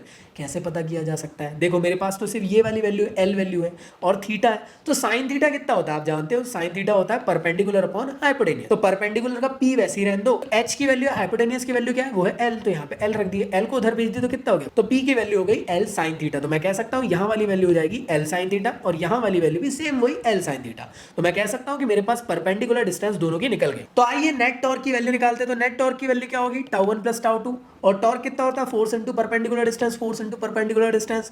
तो पहले वाले के लिए फोर्स कितना था QE, परपेंडिकुलर डिस्टेंस कितनी थी L साइन थीटा, दूसरे वाले के लिए भी QE और डिस्टेंस कितना था L साइन थीटा। तो ये कितना हो जाएगा 2 times of QE L sine theta. अब आप में से काफी सारे लोग बोलेंगे भैया एक बात बताना, फोर्स तो इस तरफ है, फोर्स इस तरफ है, हम साइन क्यों नहीं यूज कर रहे हैं। अरे ये वेक्टर क्वांटिटी है, हमने डायरेक्शन से इसको बता दिए ना। स्केलर रहता तो डिफाइन करते वहां कि ये नेगेटिव है पॉजिटिव है। आप देखोगे सेकंड चैप्टर में स्पेसिफिकली वहां पे हमको नेगेटिव पॉजिटिव लिखना पड़ेगा। यहाँ पे वेक्टर क्वांटिटी है तो हम लोग डायरेक्शन शो करके काम बना सकते हैं अपना। लेकिन एक चीज याद रखना, ये दोनों फोर्सेस अपोजिट इन डायरेक्शन में। चलो भाई आगे बात करते हैं। तो ये 2 times of QE L sine theta हो जाएगा। अब यहाँ से अगर अच्छे से ऑब्जर्व करो तो Q इंटू 2L कितना होता है, तो P which is equal to Q into 2L। तो यहाँ से आप लोग की वैल्यू ये आ गई। तो मैंने इसको रिप्लेस कर दिया और बचा क्या था, सिर्फ E बचा था, क्योंकि ये वैल्यूज जो थी P बन गई थी। तो PE साइन थीटा आप लोग का हो जाएगा। आप जानते होंगे AB साइन थीटा को आप लोग लिख सकते हो A क्रॉस B याद आया। तो इस वजह से यहाँ पे आप लोग को लिखा जा रहा है P क्रॉस E। ये क्लास 11 का छोटा सा कॉन्सेप्ट था। क्लियर दोस्त। और एक और बात बताना जरा, अगर मैं यहाँ पे लिख रहा हूँ PE कॉस थीटा रहता मान लो, तो फॉर्म क्या बनता, कमेंट बॉक्स बताओ। ठीक है भाई। तो मैं कह सकता हूँ यहाँ पे जो एंगल थीटा है किस पे डिपेंड कर रहा है, ये डिपेंड कर रहा है P और E पे। P मतलब इलेक्ट्रिक डाइपोल मोमेंट और E मतलब इलेक्ट्रिक फील्ड। अब देखो यहाँ पे कई लोग आपसे पूछ सकते हैं ये जो स्पेसिफिक टॉर्क की वैल्यू मिनिमम कब होगी, मैक्सिमम कब होगी। आइए जानते हैं। मैक्सिमम आप लोग की होगी जब थीटा की वैल्यू 90 डिग्री या 270 डिग्री हो। तो यहाँ पे जो वैल्यू आप लोग की हो जाएगी वो 1 हो जाएगी। तो टॉर्क आप लोग को मैक्सिमम देखने को मिलने वाला है। तो जैसे आप देख पा रहे होंगे ये इलेक्ट्रिक फील्ड है, इसमें अगर डाइपोल कुछ इस फॉर्म में आप रख दो, पॉजिटिव इधर नेगेटिव इधर, तो एंगल बना रहा है 90 डिग्री। अब देखो ऐसा था 0 डिग्री, पॉजिटिव इधर नेगेटिव इधर, तो अभी 0 डिग्री। मैंने इसको ऐसा कर दिया, पॉजिटिव इधर नेगेटिव इधर, तो कितना बना 90 डिग्री, पॉजिटिव इधर नेगेटिव इधर। अब मैं इसको इधर कर दूंगा तो कितना हो जाएगा 180 डिग्री, है ना। और फिर मैं इसको एक और बार इधर करूंगा तो 90 180 270 तो पॉजिटिव नीचे ऊपर नेगेटिव, इसलिए आप देख रहे हो 270 डिग्री में नीचे पॉजिटिव ऊपर नेगेटिव। क्लियर दोस्तों? तो इस तरीके से डायग्राम बनेगा। केस 2 की अगर मैं बात करता हूं कि मिनिमम कब वैल्यू होगी यार टॉर्क की, जब यार साइन थीटा की वैल्यू मिनिमम होगी। साइन की वैल्यू मिनिमम कब हो सकती है?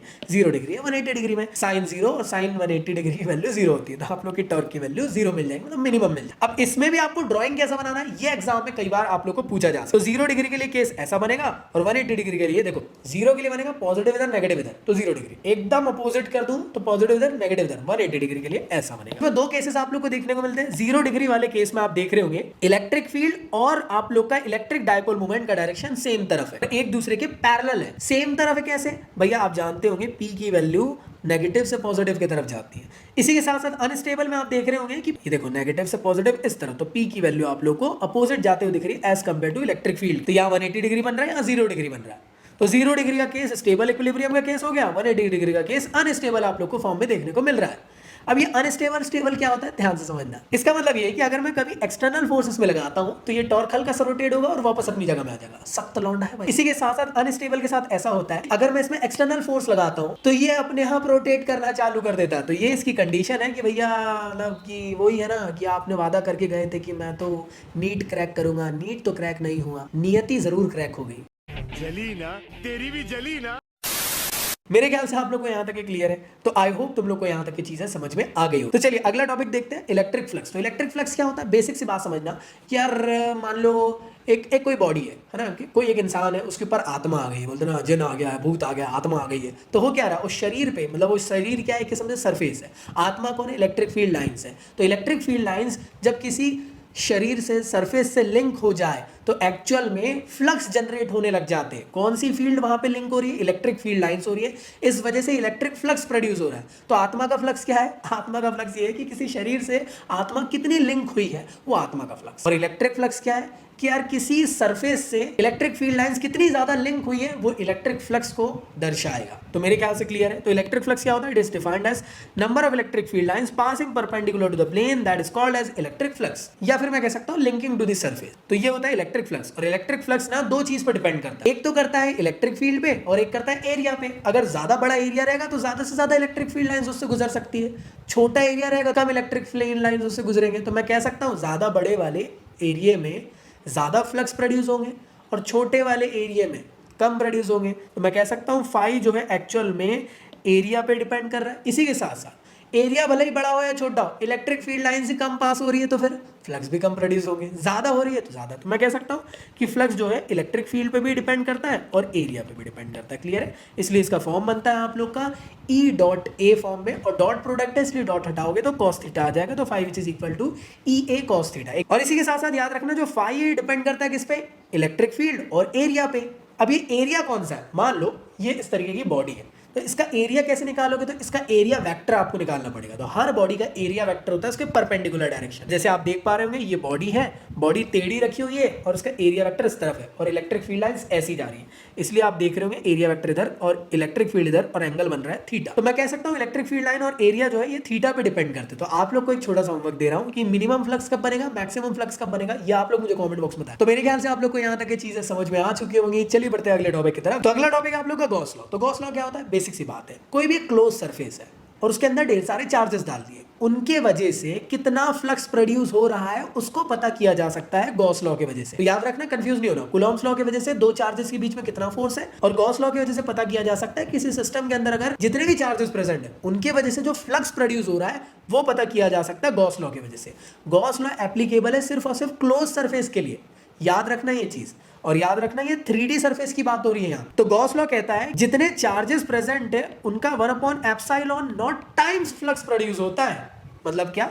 Phi which is equal to Q/ε0 times flux produce होते हैं। तो डिफाइन करके देख लेते हैं। The net electric field through the close surface is 1/ε0 times charges in close the surface. मतलब क्या? कितने फ्लक्स प्रोड्यूस होते हैं? जितने चार्जेस उस क्लोज सरफेस के अंदर प्रेजेंट है इनटू 1/ε0 टाइम। तो याद रखिएगा, आप लोग इस फॉर्म में इसको लिख सकते हो। तो याद रखिएगा गॉस लॉ को आप लोग ऐसे लिख सकते हो। हमेशा याद रखना क्लोज सरफेस के लिए ही गॉस लॉ एप्लीकेबल होता है, वो भी 3D सरफेस के लिए। और फॉर्मूला क्या है? Phi which is equal to Q inside upon upon epsilon not. Inside word इसलिए यूज किया जा रहा है क्योंकि जो चार्जेस क्लोज सरफेस के अंदर प्रेजेंट है सिर्फ उनकी बात हो रही है, अगर कोई चार्ज बाहर प्रेजेंट है उनकी बात नहीं हो रही। इस चीज के बारे में आप लोगों को पता होना चाहिए। तो कई बार एक टॉपिक आप लोग से एग्जाम में पूछा जाता है कि यार वेरीफाई करके दिखाओ गॉस लॉ को कूलॉम्स लॉ की मदद से। तो जब आप गॉस लॉ को कूलॉम्स लॉ की मदद से प्रूव करते हो तो बेसिकली आप लोग को ना सबसे पहले इलेक्ट्रिक फ्लक्स की वैल्यू निकालनी रहती है। अब ये फ्लक्स कैसे पता करें, तो मैंने क्या करा, मान लो एक स्फीयर ले लिया और स्फीयर के बीचों बीच एक पॉजिटिव चार्ज ले लिया। अब ये जो चार्ज है अपनी हर तरफ फील्ड बनाने की कोशिश करेगा और मुझे इसका फ्लक्स निकालना है। तो फ्लक्स निकालने के लिए क्या लगता है, इलेक्ट्रिक फील्ड लगती है। तो चलो भाई मुझे इलेक्ट्रिक फील्ड पता है, इसी के साथ साथ एरिया वेक्टर लगता है।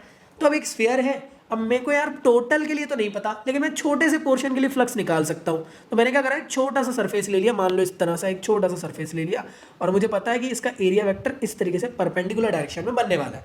इलेक्ट्रिक फील्ड भी कहाँ बन रही होगी, थोड़ा लॉजिक यूज करना। इलेक्ट्रिक फील्ड हर तरफ आप लोग को बाहर जाते हुए दिख रही है, तो इलेक्ट्रिक फील्ड भी सेम डायरेक्शन पे ही आपको जाते हुए देखने को मिलने वाली है। अब आप कहोगे भैया यहाँ के लिए ऐसा बन गया, कहीं और के लिए भी बना सकते हैं। अरे आप चाहो तो यहाँ के लिए बना लो, यहाँ के लिए भी एरिया वेक्टर बाहर की तरफ जाते हुए दिखेगा और साथ ही साथ इलेक्ट्रिक फील्ड भी आप लोग को सेम डायरेक्शन पे ही जाते हुए देखने को मिलने वाली है।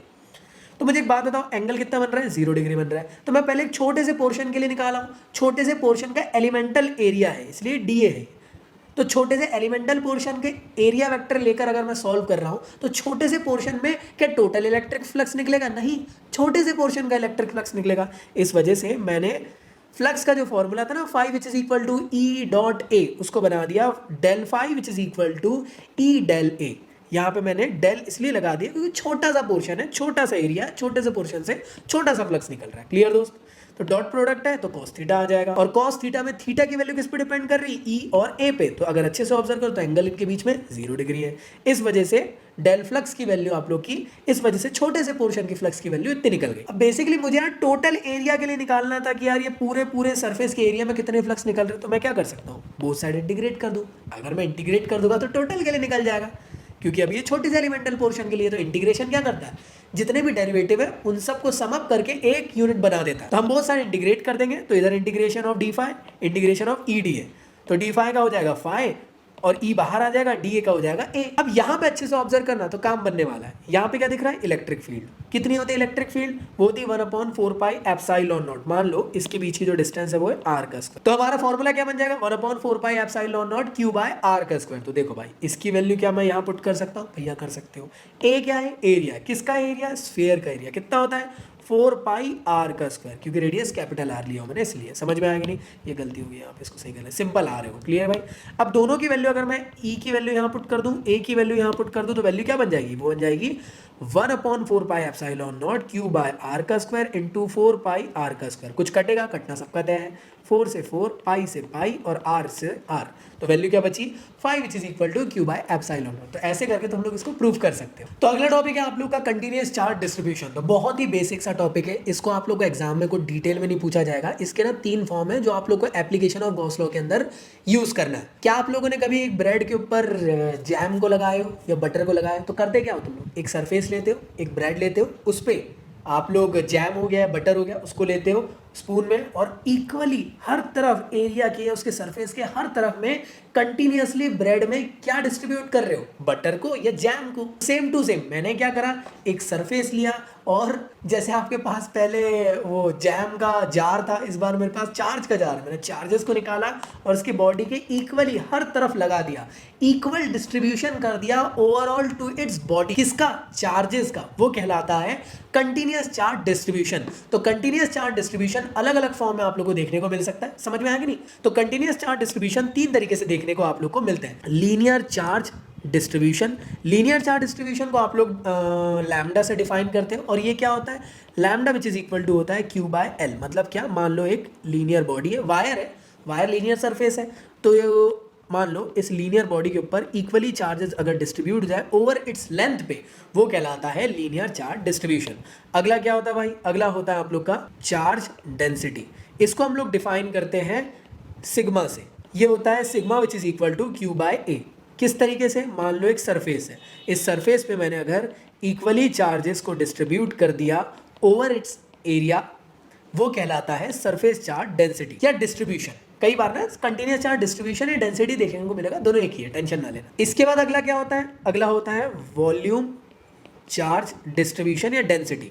इसको डिफाइन करते हैं हम लोग रो से, और रो विच इज इक्वल टू होता है क्यू बाय वी। मान लो आपके पास एक क्यूबिक सरफेस है और इसके अंदर मैंने इक्वली चार्जेस को अंदर में डिस्ट्रीब्यूट कर दिया। अब ये जो चार्जेस है कैसे इक्वली डिस्ट्रीब्यूट हो सकते हैं इसके अंदर, वो हो सकते हैं charges bye it's overall volume पे, तो वो कहलाएगा वॉल्यूम चार्ज डेंसिटी। तो मेरे ख्याल से तुम लोग को यहां तक की चीजें समझ में आ गई होगी। याद रखना मैं आपको मोटे मोटे तौर पे समझा देना चाहता हूं। Linear charge distribution application number 1 पे यूज होगी, surface charge density application number 2 पे यूज होगी, और सरफेस चार्ज और वॉल्यूम चार्ज एप्लीकेशन नंबर 3 जो कि स्फीयर वाला जो कॉन्सेप्ट है उन दोनों के अंदर यूज होने वाली है। तो सबसे पहले हम लोग देखने वाले infinitely long uniform charge wire के लिए, जो कि इनफाइनाइट से इनफाइनाइट तक जा रहा है और इस वायर के ऊपर इक्वली चार्जेस डिस्ट्रीब्यूटेड है ओवर इट्स लेंथ पे। अब देखो बहुत लंबा वायर है तो अब पूरे वायर के लिए तो निकाल नहीं पाएंगे, तो हम क्या करेंगे छोटे से पोर्शन के लिए निकाल लेते हैं, इससे समझ में आ जाएगा टोटल के लिए क्या होगा। अब देखो कोई भी गॉस लॉ की एप्लीकेशन सॉल्व करो, तुम लोग को एक बेसिक सा फिनोमेना मालूम होना चाहिए। सबसे पहले तुम्हें टोटल फ्लक्स निकालना है और जो टोटल फ्लक्स की वैल्यू आएगी उसको गॉस लॉ में पुट कर देना है, इलेक्ट्रिक फील्ड की वैल्यू निकल जाएगी। तो यहाँ पे एक लंबा सा वायर है, अब ये वायर है, चलो मान लिए भैया इन्फिनिटी से इन्फिनिटी तक जा रहा है। अब कैसे कैलकुलेट करेगी, कितना फ्लक्स कैलकुलेट, मतलब पहली स्टेप तो यही थी, आपने बोले कि फ्लक्स निकाल है,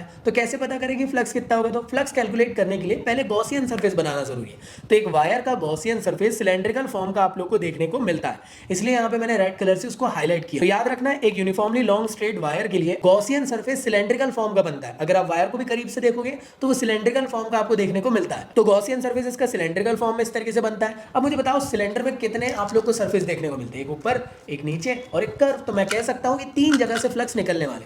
ऊपर मतलब सिलेंडर के ऊपर देखोगे तो सर्कल के फॉर्म में, नीचे वाला भी सर्कल के फॉर्म में, और ये कर्व सरफेस। तो मैं कह सकता हूं 3 जगह से आपके फ्लक्स निकलने वाले।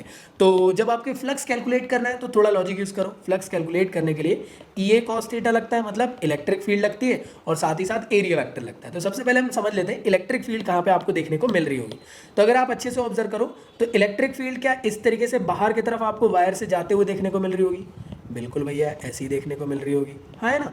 इलेक्ट्रिक फील्ड कुछ इस फॉर्म में आप लोग को देखने को मिल रही होगी। अब आप कहोगे कि एरिया वेक्टर किस फॉर्म में होगा, तो याद रखो सिलेंडर का एरिया वेक्टर ऊपर की तरफ देखने को मिलेगा, इसलिए अगर मैं यहाँ पे एरिया वेक्टर निकालूं तो ये आपको DA वेक्टर ऊपर की तरफ, मैं टोटल A के लिए नहीं मान रहा हूँ, छोटे से पोर्शन के लिए DA के लिए ऊपर की तरफ देख लिया। ऐसी नीचे की तरफ बनेगा सेकंड सरफेस के लिए, तो DA की वैल्यू इधर आ जाएगी। एक थर्ड के लिए बनेगा इस तरीके से, तो ये DA के लिए आ जाएगा। अब एक और चीज़ ऑब्जर्व करना, पहले वाले सरफेस में मान लो ये फर्स्ट है, मान लो ये सेकंड है और ये थर्ड है कर्व वाला। पहले वाले के लिए इलेक्ट्रिक फील्ड का डायरेक्शन इस तरफ, तो एंगल कितना बन रहा है, एरिया वेक्टर और इलेक्ट्रिक फील्ड के बीच में 90 डिग्री का बन रहा है।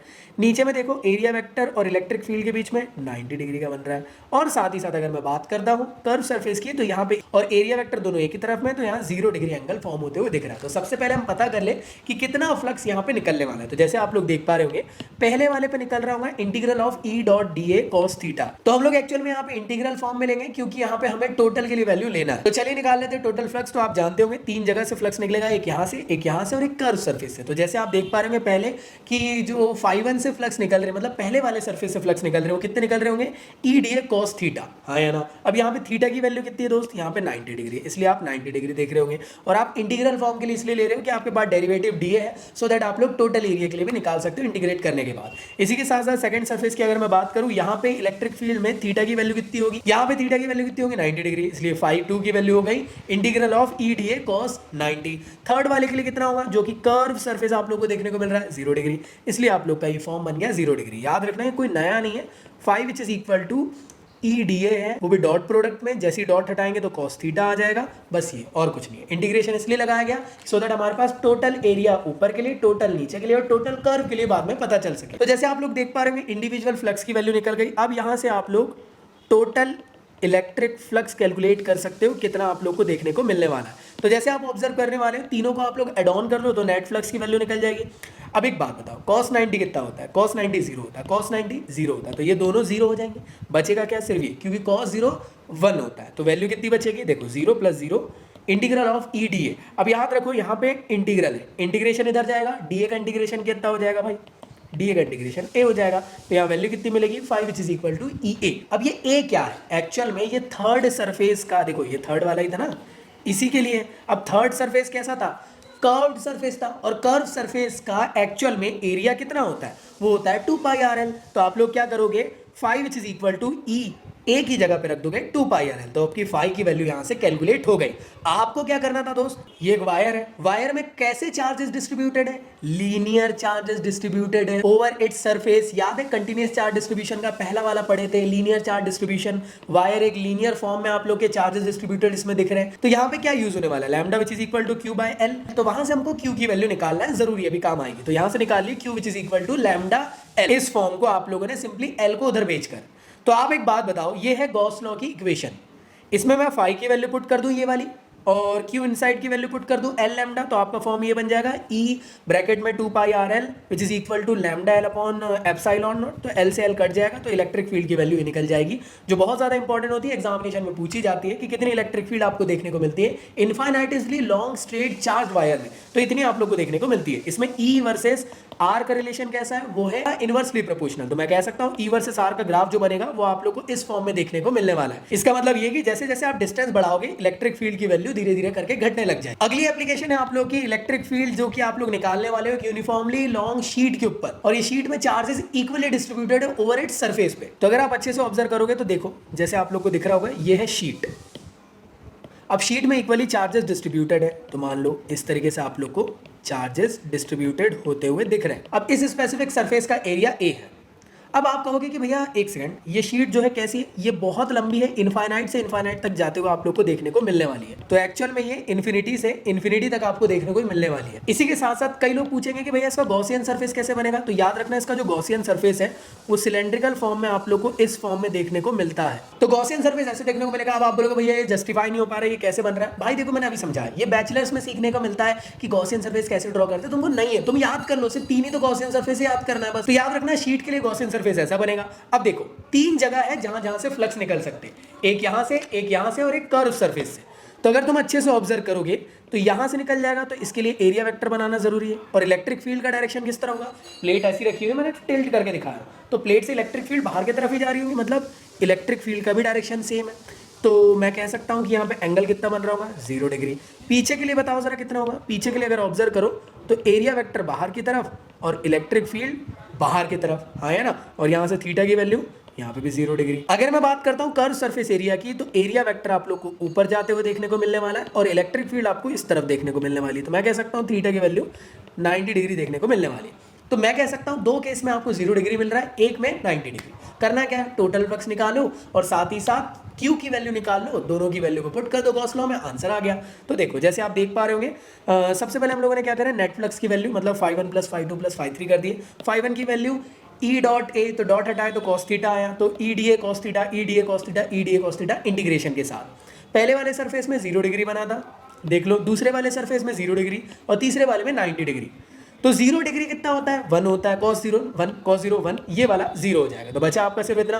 अब integration of E D A है, अब देखो ई तो बाहर आ जाएगा, इंटीग्रेशन डी ए का कितना हो जाएगा, ए हो जाएगा, सेम टू सेम यहाँ पे भी, तो ई ए हो जाएगा 2 टाइम्स ऑफ ई ए। तो हमारे पास फाई की वैल्यू निकल गई 2 टाइम्स ऑफ ई ए, हमारे पास इसकी वैल्यू निकल गई। अब यहाँ पे ना जैसे वहाँ पे ए की वैल्यू पुट करे थे, यहाँ जरूरी नहीं है पुट। अब आप क्या करोगे, जैसे वहाँ चार्ज के लिए वैल्यू निकाले थे, यहाँ पे भी चार्ज के लिए वैल्यू निकालेंगे, किसकी मदद से, कंटिन्यूअस चार्ज डिस्ट्रीब्यूशन का सेकंड कॉन्सेप्ट जिसका नाम है सरफेस चार्ज डेंसिटी या डिस्ट्रीब्यूशन। वो कितना होता है, sigma which is equal to Q by A, और ए को उधर कर दूं तो q which is equal to sigma A हो जाता है। तो भाई फाई की वैल्यू, क्यू की वैल्यू, दोनों की वैल्यू को पुट कर देना है गॉस लॉ की एप्लीकेशन में, और जैसे आप पुट करोगे तो फाई की वैल्यू की जगह आ जाएगा 2EA और क्यू की जगह पे आ जाएगा सिग्मा ए। तो ए से ए कट जाएगा, 2 नीचे आ जाएगा, इलेक्ट्रिक फील्ड की वैल्यू ही आ गई। तो ये आ गई सिग्मा अपॉन 2 एप्सिलॉन नॉट। तो यहाँ से ये चीज़ पता चलती है कि जो ई है वो एक्चुअल में आर के कोई रिश्ते नाते में नहीं लगता है, मतलब ई जो है इंडिपेंडेंट होता है आर के, इस वजह से कोई ग्राफ आप लोग को यहाँ पे देखने को नहीं मिलने वाला है। तो मेरे ख्याल से कंफ्यूज तो नहीं हो ना। देखो एक बार डायग्राम वापस से रिपीट कर देता हूँ। ये डायग्राम को अगर मैं, देखो ये डायग्राम ऐसा है, कुछ ऐसा टेढ़े में दिख रहा है। अगर मैं सामने से देखूंगा तो कैसा दिखेगा, देखना सामने से देखूंगा तो ऐसा ही दिखने वाला है। इस वजह से ना इसकी इलेक्ट्रिक फील्ड बाहर की तरफ ही है, इस वजह से आप लोग कंफ्यूज नहीं होना कि हमने मान लो इस तरीके से गॉसियन सरफेस बनाया इसका, तो आप देख रहे होंगे कि डी ए इस तरफ, इलेक्ट्रिक फील्ड भी इस तरफ, इसलिए। अब आप बोलोगे भैया तो वायर होगी, वायर नहीं है देखो सामने से कोई शीट वायर जैसे दिख रही है, तो वायर थोड़ी ना, टेढ़े करके देखो तो शीट है ना भाई, समझ में आना, तो कंफ्यूज नहीं होना। तो मेरे ख्याल से तुम लोग को यहाँ तक क्लियर हो चुका होगा। चलिए बढ़ते हैं अगली हमारी एप्लीकेशन की तरफ। सो चलिए बढ़ते हैं आगे की तरफ और नेक्स्ट एप्लीकेशन देखते हैं गॉस लॉ की, जो रहने वाली है स्फीयर के ऊपर। तो सबसे पहले समझ लेते हैं स्फीयर कितने टाइप के आप लोग को यहाँ पे देखने को मिलने वाले। तो लगभग 2 टाइप के आपको स्फीयर देखना है। पहला है कंडक्टिंग स्फीयर और दूसरा है नॉन कंडक्टिंग स्फीयर। अब देखो स्फीयर या तो होलो हो सकता है या फिर सॉलिड हो सकता है। सॉलिड मतलब अंदर से पूरा भरा हुआ लड्डू की तरह, या फिर एक टेनिस की बॉल की तरह अंदर से होलो। तो इसी तरीके से मैं आपको बताना चाहता हूँ कंडक्टिंग स्फीयर भी आप लोग को 2 टाइप से देखने को मिलेंगे, एक सॉलिड कंडक्टिंग स्फीयर, दूसरा देखने को मिलेगा होलो कंडक्टिंग स्फीयर, और साथ में नॉन कंडक्टिंग स्फीयर में भी आपको ऐसे ही सिस्टम देखने को मिलने वाला है। तो होलो नॉन कंडक्टिंग स्फीयर देखने को मिलेगा, सॉलिड नॉन कंडक्टिंग स्फीयर आप लोग को देखने को मिलने वाला है। यहाँ पे काफी इंपॉर्टेंट चीज याद रखने वाली जो आप लोग के लिए रहने वाली है कि यार अगर मैं बात करता हूँ सॉलिड कंडक्टिंग स्फीयर की, होलो कंडक्टिंग स्फीयर की और होलो नॉन कंडक्टिंग स्फीयर की, तो तीनों केसेस में जो चार्जेस हैं उनके हमेशा सरफेस में आपको देखने को मिलने वाले हैं। तो इस चीज के बारे में आप लोग को पता होना चाहिए। अब ये कैसे आने वाला, तो अभी जो डेरिवेशन सॉल्व करेंगे ना उसमें आप लोग को चीजें क्लियर हो जाएगी कि ये चार्जेस सरफेस पे कैसे आप लोग को देखने को मिल रहे हैं और अंदर क्या इलेक्ट्रिक फील्ड 0 है। तो ये सभी चीजें आगे देखेंगे। इसी के साथ साथ देखो भाई, पहले क्लियर कर रहा हूं, ये चीज याद कर लेना कि इन तीनों के केस के लिए चार्जेस सरफेस पे होते हैं। अब आप बोलोगे भैया ठीक है कंडक्टिंग वाले के लिए तो मान लिए कि चार्जेस सरफेस पे, ये नॉन कंडक्टिंग होलो के लिए चार्जेस सरफेस पे क्यों है? अरे भाई पहले ही होलो है, सरफेस कहाँ है? बाहर बाहर ही है, इसलिए चार्जेस कहाँ रहेंगे? बाहर बाहर। अब दूसरी बात करते हैं कि यार एक सॉलिड नॉन कंडक्टिंग स्फीयर होता है जिसमें जो चार्जेस है वो अंदर की तरफ आप लोग को रिसाइड करते हुए देखने को मिलते हैं।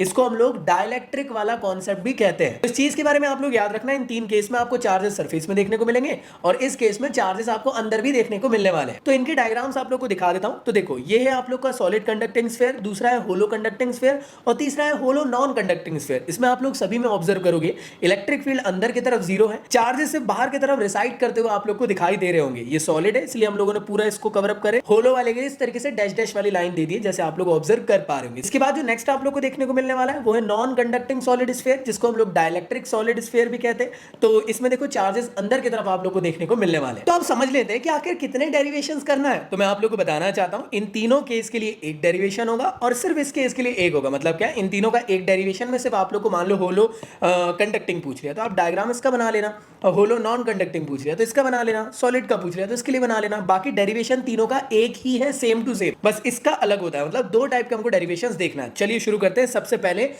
ये तीनों का सेम केस वाले को लेकर हम लोग कैलकुलेट करने वाले इलेक्ट्रिक फील्ड एक सॉलिड होलो कंडक्टिंग या होलो नॉन कंडक्टिंग स्फीयर के लिए। तो इस डेरिवेशन को सॉल्व करने से पहले मैं आपको बताना चाहता हूं ये स्फीयर है, तो स्फीयर में आप लोग को एरिया अंदर भी देखने को मिल रहा है, बाहर भी देखने को मिल रहा है। शीट में ऐसा नहीं था कि शीट के अंदर घुस गए हम लोग बाहर देख रहे हैं या वायर के अंदर घुस गए।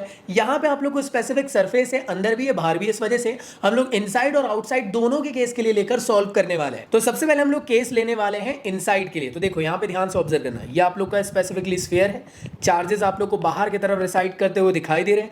अब एक और चीज याद रखना, इनसाइड के लिए कैलकुलेट कर रहे हैं, इसका मतलब कि जब भी आप लोग इलेक्ट्रिक फील्ड निकालोगे उसमें टोटल फ्लक्स निकालना पड़ेगा। और फ्लक्स कहां पे कैलकुलेट हो पाते हैं? गॉसियन सरफेस में।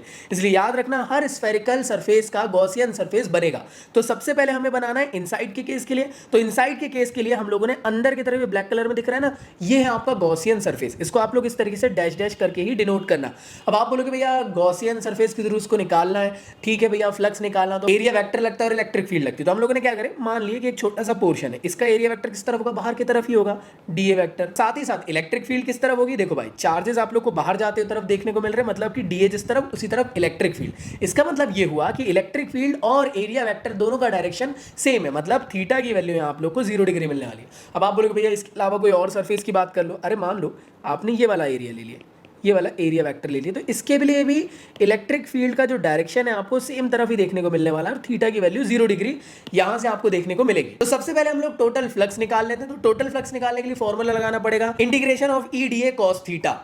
अब यहाँ पे जो थीटा है किस पे डिपेंड कर रहा है? इलेक्ट्रिक फील्ड और डीए पे। तो देखो दोनों एक तरफ है इसलिए थीटा की वैल्यू 0 डिग्री हो जाएगी, तो cos 0 हो जाएगा यहाँ से 1 और आप लोग की फाई की वैल्यू आ जाएगी इंटीग्रल ऑफ ई डीए। अब देखो ई तो बाहर आ जाएगा, डीए का इंटीग्रेशन होगा, डीए का इंटीग्रेशन कितना हो जाएगा? ए हो जाएगा, तो यहाँ से आप लोग का ए हो गया। अब यहाँ पे ए क्या है? एरिया है किसका? इस स्पेसिफिक गॉसियन सरफेस का। और ये गॉसियन सरफेस कैसा है? Spherical Gaussian surface. अब ये स्फेरिकल गॉसियन सरफेस है और इस स्फेरिकल गॉसियन सरफेस की रेडियस क्या है? आर है, तो इसका स्पेसिफिक एरिया क्या होगा? 2 पाई स्मॉल आर का स्फेयर। ये कंफ्यूज नहीं होना, स्फेयर का जो रेडियस हमने दिए कैपिटल आर दिए और गॉसियन सरफेस का जो रेडियस है उसको डिनोट करें हम लोगों ने स्मॉल आर से। यहां से आप लोग के पास फाई की वैल्यू मिल गई ई 4 पाई आर का स्क्वायर और इसको इक्वेशन नंबर 1 बना लो। अब करना क्या है, बेसिक सी बात, फ्लक्स निकाल लेना है, चार्जेस निकाल लेना है, गॉस लॉ की इक्वेशन में पुट कर देना है। तो बेसिकली हम लोगों ने लगाया यहाँ पे Gauss law Q bye epsilon not. अब यहाँ पे देखो Q क्या है, मतलब जो charges with in the close surface present है, मतलब क्या गॉसियन सरफेस के अंदर जो प्रेजेंट चार्जेस है। अब थोड़ा लॉजिक यूज करो, क्या गॉसियन सरफेस के अंदर में कोई चार्जेस दिख रहे हैं तुम्हें?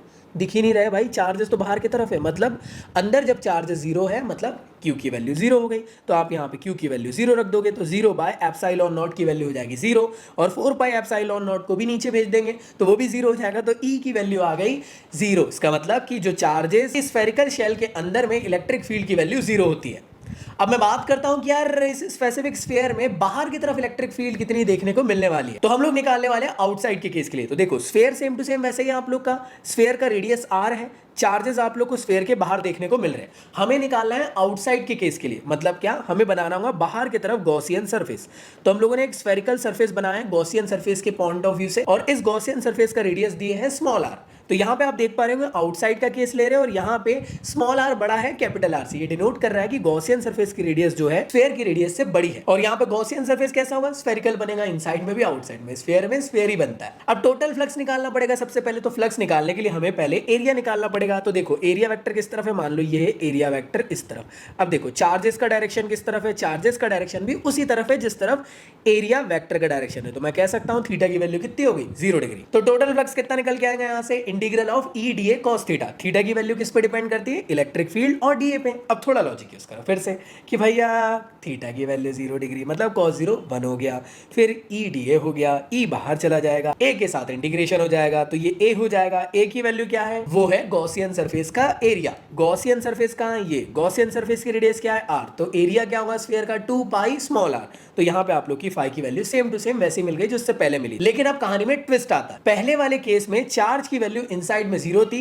यहाँ पे गॉसियन सरफेस के विदिन में आप देख रहे हो चार्जेस प्रेजेंट है, इसलिए कहानी में ट्विस्ट आने वाला है। तो हम लोग यहाँ पे गॉस लॉ की इक्वेशन लगाएंगे, अच्छे से ऑब्जर्व करना।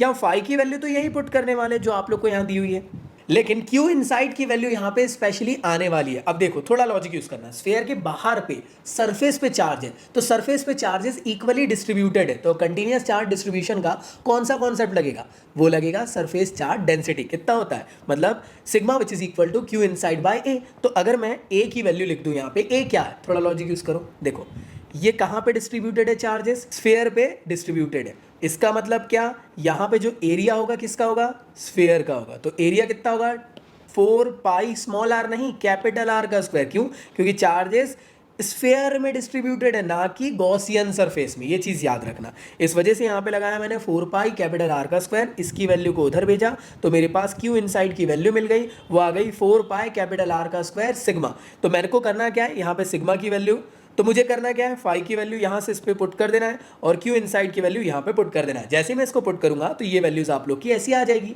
अब ध्यान से देखना, 4 से 4 को उड़ा दूंगा, पाई से पाई को उड़ा दूंगा और आप लोग को आर स्क्वायर बचा है तो उसको नीचे भेज दो। तो भाई E की वैल्यू आप लोग की आ गई आर का square sigma upon small r epsilon not. तो ये स्पेसिफिक वैल्यू इलेक्ट्रिक फील्ड की आपको देखने को मिलने वाली है एक आउटसाइड के केस में। और यहाँ पे आप ऑब्जर्व कर रहे होंगे E जो है इनवर्सली प्रोपोर्शनल है आर के स्क्वायर के। तो यहाँ तक के मेरे ख्याल से तुम लोग को समझ में आया। अब देखो, अब इसी के अंदर ना एक और एडिशनल टाइप का डेरिवेशन है। कई बार क्या होता है ना कि डेरिवेशन आपसे एग्जाम में पूछा जा सकता है कि बताओ भाई इस डेरिवेशन को प्रूफ करके दिखाओ कि पॉइंट चार्ज की तरह एक्ट करता है। और पॉइंट चार्ज की तरह एक्ट करता है मतलब पॉइंट चार्ज की इलेक्ट्रिक फील्ड की तरह एक्ट करता है, मतलब 4 pi epsilon not Q by r का स्क्वायर। यही आपको शो करना है। तो आपको करना क्या होगा, यहीं तक की सेम डेरिवेशन चलने देना। इसके बाद Q इनसाइड की वैल्यू पुट नहीं करना जैसे आपने आगे करे, सिंपली यहाँ पे फाई की वैल्यू पुट कर देना। तो जैसे आप देख रहे होंगे मैंने यहाँ पे सिंपली फाई की वैल्यू पुट कर दिया जो यहाँ से आई थी और बेसिकली मैंने ये जो 4 पाई आर का स्क्वायर इसको नीचे भेज दिया। तो आप देख रहे होंगे इक्वेशन हमारी ऐसी हो गई कि इनसाइड अपॉन 4 पाई आर का स्क्वायर एप्सिलॉन नॉट। तो इसमें अगर मैं 1 upon 4 pi epsilon not Q upon r का स्क्वायर लिख दूं तो बन गया ना भाई। तो यहां से ऐसे भी करके आप इसको प्रूव कर सकते हो। ये डिफाइन करता है आपके एग्जामिनेशन के पॉइंट ऑफ व्यू से। अगर नहीं पूछा जाए तो आप ऐसा पूरा कर देना, अगर बोला कि पॉइंट चार्ज के पॉइंट ऑफ व्यू से बताओ तो फिर ऐसे करके आप लोग इलेक्ट्रिक फील्ड के फॉर्म में निकाल के दिखाना। तो मेरे ख्याल से तुम लोग को यहाँ तक की चीजें क्लियर हो गई, ये वाला डेरिवेशन क्लियर हो गया होगा। अब इसका ग्राफ कैसे बनता है तो देखो E वर्सेस R का ग्राफ कुछ इस फॉर्म में बनेगा कि इलेक्ट्रिक फील्ड इधर और R इधर। आप जानते हो कि आउटसाइड के केस में इलेक्ट्रिक फील्ड जो है इनवर्सली प्रोपोर्शनल है R के स्क्वायर के। तो मैंने क्या करा, एक स्फीयर बना लिया इस तरीके से। चार्जेस मैंने यहाँ पे ऐसा बताया कि चार्जेस बाहर की तरफ इस तरीके से आप लोग को देखने को मिल रहे हैं। अगर आप अच्छे से ऑब्जर्व करो, जब हम स्फीयर के अंदर चल रहे हैं, मतलब क्या, तो जैसे जैसे आप डिस्टेंस बाहर की तरफ जाने की कोशिश कर रहे हो, इलेक्ट्रिक फील्ड आपको अंदर की तरफ जीरो मिल रही है, और लेकिन जैसे आप सरफेस पे पहुंच रहे हो मैक्सिमम इलेक्ट्रिक फील्ड देखने को मिलेगी। हाँ या ना? देखो सोचो, इनसाइड में कितनी इलेक्ट्रिक फील्ड आई थी, जीरो। मतलब क्या, यहाँ पे तो वैल्यू शो ही नहीं करनी चाहिए ना। और जैसे आप बाहर की तरफ आए, सरफेस पे आए, तो मैक्सिमम इलेक्ट्रिक फील्ड हुई, और जैसे जैसे आप दूर जाने लग गए तो इलेक्ट्रिक फील्ड धीरे धीरे करके रिड्यूस होने लग गई। क्यों? क्योंकि आउटसाइड के केस में ये एक्चुअल में R के स्क्वायर के इनवर्सली प्रोपोर्शनल है। तो मेरे ख्याल से तुम लोग को यहाँ तक ये चीजें क्लियर हो गई है। बढ़ते हैं नेक्स्ट टॉपिक की तरफ, जिसमें कि हम लोग कैलकुलेट करने वाले इलेक्ट्रिक फील्ड, वो भी सॉलिड नॉन कंडक्टिंग स्फीयर या फिर एक डाइलेक्ट्रिक स्फीयर के लिए। तो डाइलेक्ट्रिक वर्ड जो है स्पेसिफिकली ये सेकंड चैप्टर में इसको अच्छे से समझेंगे। अभी बस इसको होल्ड में रख लो कि डाइलेक्ट्रिक मतलब एक किस्म से इंसुलेटर जैसा। अब ये क्या है इसको स्पेसिफिकली आगे देखेंगे। अब देखो इसके अंदर क्या करना है, पहली चीज तो ये इसका डायग्राम बनाना है। इसका डायग्राम में आपको चार्जेस को अंदर की तरफ इस तरीके से डिनोट करना होगा, जैसे अंदर की तरफ ग्रीन कलर में आपको चार्जेस देखने को मिल रहे हैं। सेम टू सेम करा भी यही जाएगा। स्फीयर के अंदर पहले इनसाइड का केस लिया जाएगा, फिर आउटसाइड का केस। तो यहाँ पे भी हम लोग वही कर रहे हैं। तो केस नंबर 1 देख रहे हैं। सबसे पहले अंदर की तरफ एक गॉसियन सरफेस बना लेते हैं स्फीयर के। तो ये ब्लैक कलर से जो दिख रहा है ना, ये मैंने अंदर की तरफ गॉसियन सरफेस बना लिया। ये जो गॉसियन सरफेस है इसकी जो रेडियस है स्मॉल r है, और जो स्फीयर है इसकी जो रेडियस है वो कैपिटल R। तो मैंने आप लोग को यहाँ पे बताना चाह रहा हूँ कि यार स्पेसिफिकली जो रेडियस है स्फीयर की वो बड़ी है as compare to Gaussian surface के रेडियस के, और जो गॉसियन सरफेस आप लोग को देखने को मिलेगा वो स्फेरिकल देखने को मिलेगा, और उसकी स्पेसिफिक रेडियस R देखने को मिलने वाली है। अब बेसिक सी बात है, करना क्या है, टोटल फ्लक्स निकालना। कैसे निकालोगे, तो गॉसियन सरफेस में मान लो मैंने एक स्पेसिफिक एरिया वेक्टर ले लिया। एरिया वेक्टर का डायरेक्शन बाहर की तरफ, हाँ या ना, इस तरीके से बाहर की तरफ आपको देखने को मिल रहा है, और चार्ज से जो इलेक्ट्रिक फील्ड निकल रही होगी वो भी बाहर की तरफ ही देखने को मिल रही है। बेसिक सी बात हुई, थीटा की वैल्यू कितनी हो गई, यहाँ से 0 डिग्री हो गई। तो यहाँ पे जो इनसाइड का केस है सेम वैसे ही चलने वाला जैसे इससे पहले करे थे। देख लो सेम टू सेम, थीटा की वैल्यू 0 रखे, ये आया, और फिर गॉसियन सरफेस का एरिया रख दिए जो होगा 4 पाई r का स्क्वायर, सेम टू सेम। तो फाई की वैल्यू यहाँ तक क्लियर है। लेकिन यहाँ पे कहानी में ट्विस्ट आने वाला है, थोड़ा सबर लो, ठीक है ना भाई। अब करना है क्या, आपको गॉस लॉ में पुट करना है फाई की जगह पे। तो आइए देखते हैं। तो जैसे कि आप सभी लोग जानते हो गॉस लॉ में हमें फाई की वैल्यू यहाँ से मैं पुट कर दूंगा, लेकिन ये क्यू इनसाइड की वैल्यू क्या पुट करूंगा, थोड़ा लॉजिक यूज करो। इससे पहले वाले में चार्जेस सरफेस पे रिसाइड कर रहे थे, इसलिए हम लोग सरफेस चार्ज डेंसिटी ले रहे थे। यहाँ पे अंदर वॉल्यूम में ऑक्यूपाई कर रहे चार्जेस, तो यहाँ क्या लेंगे, वॉल्यूम चार्ज डेंसिटी या डिस्ट्रीब्यूशन।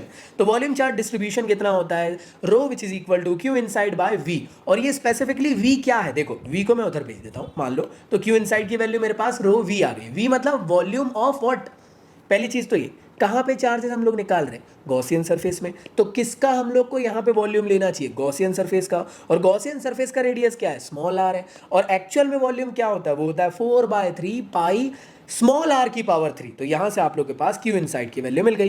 तो आपको बेसिकली करना क्या है, क्यू इनसाइड की वैल्यू यहाँ पुट करना है, फाई की वैल्यू आपको यहाँ पुट करना है। फाई की वैल्यू जो इससे पहले आप लोगों ने निकाले अभी थोड़ी देर पहले, वो यहाँ पे आप लोग को पुट कर देना है।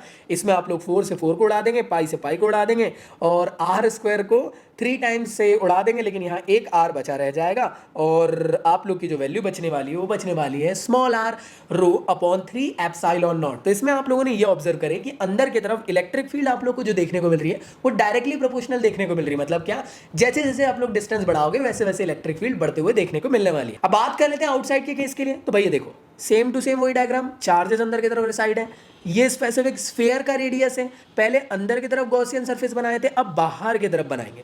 बाहर की तरफ गॉसियन सरफेस बनाए, गॉसियन सरफेस की रेडियस कितनी हुई, r हुई। ये गॉसियन सरफेस स्फेरिकल फॉर्म का है, और यहाँ पे गॉसियन सरफेस की रेडियस बड़ी है एज कंपेयर टू स्फीयर के रेडियस के। अब थोड़ा लॉजिक यूज करना है यहाँ पे।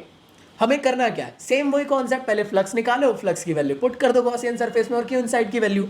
तो आपको फ्लक्स निकालना होगा। तो फ्लक्स कैसे निकालोगे, तो मैंने क्या करा, मान लो यहाँ पे ये ले लिया, ये वाला एरिया वेक्टर, इसका डायरेक्शन इस तरफ, और भाई चार्जेस है, इलेक्ट्रिक फील्ड बाहर की तरफ ही बनाएंगे रेडियली, इस वजह से इलेक्ट्रिक फील्ड भी सेम डायरेक्शन में। तो थीटा की value 0 degree, same to same सब कुछ वैसे ही चल रहा है। देखो यहाँ से लेकर यहाँ तक के अभी 3 बार कर लिए है, तो मेरे ख्याल से याद हो गया होगा कि यहाँ पे आप लोग के पास ई 4 पाई स्मॉल r की वैल्यू मिल रही है, क्योंकि वो एक्चुअल में जो एरिया है वो गॉसियन सरफेस की बात हो रही है। तो मैं कह सकता हूँ आउटसाइड में मेरे पास जो फ्लक्स की वैल्यू आई वो इतनी आ गई। अब करना क्या, गॉसियन सरफेस पे अब करना क्या है, मुझे गॉस लॉ पे पुट करना है। देखो गॉस लॉ की वैल्यू कितनी है, 5 which is equal to q inside by epsilon not. तो मैं यहाँ से तो इसकी वैल्यू पुट कर दूंगा, लेकिन आप अच्छे से ऑब्जर्व कर रहे होंगे क्यू इनसाइड भी है कि charges enclose with in the Gaussian surface कितने हैं, तो तो भाई ये जो चार्जेस ये कैसे निकाले जाएंगे, तो ध्यान से ऑब्जर्व करना, इसके अंदर में कहाँ चार्जेस रिसाइड कर रहे हैं, स्फीयर के अंदर। और स्फीयर के अंदर मतलब वॉल्यूम ऑक्यूपाई कर रहा है ना चार्ज वहां पे, सरफेस पे थोड़ी ना है बार बार। इस वजह से हम लोग यहाँ क्या लेंगे, वॉल्यूम चार्ज डेंसिटी लेंगे। तो कितना होगा rho which is equal to Q by V, और वी उधर चल जाएगा तो क्यू की वैल्यू आ जाएगी रो वी। अब ये वी क्या है, वॉल्यूम है, किसका, स्फीयर का या गॉसियन सरफेस का, गॉसियन सरफेस का नहीं है भैया। चार्जेस क्या यहाँ दिख रहे हैं, नहीं, चार्जेस सिर्फ स्फीयर में देखने को मिल रहे हैं। इस वजह से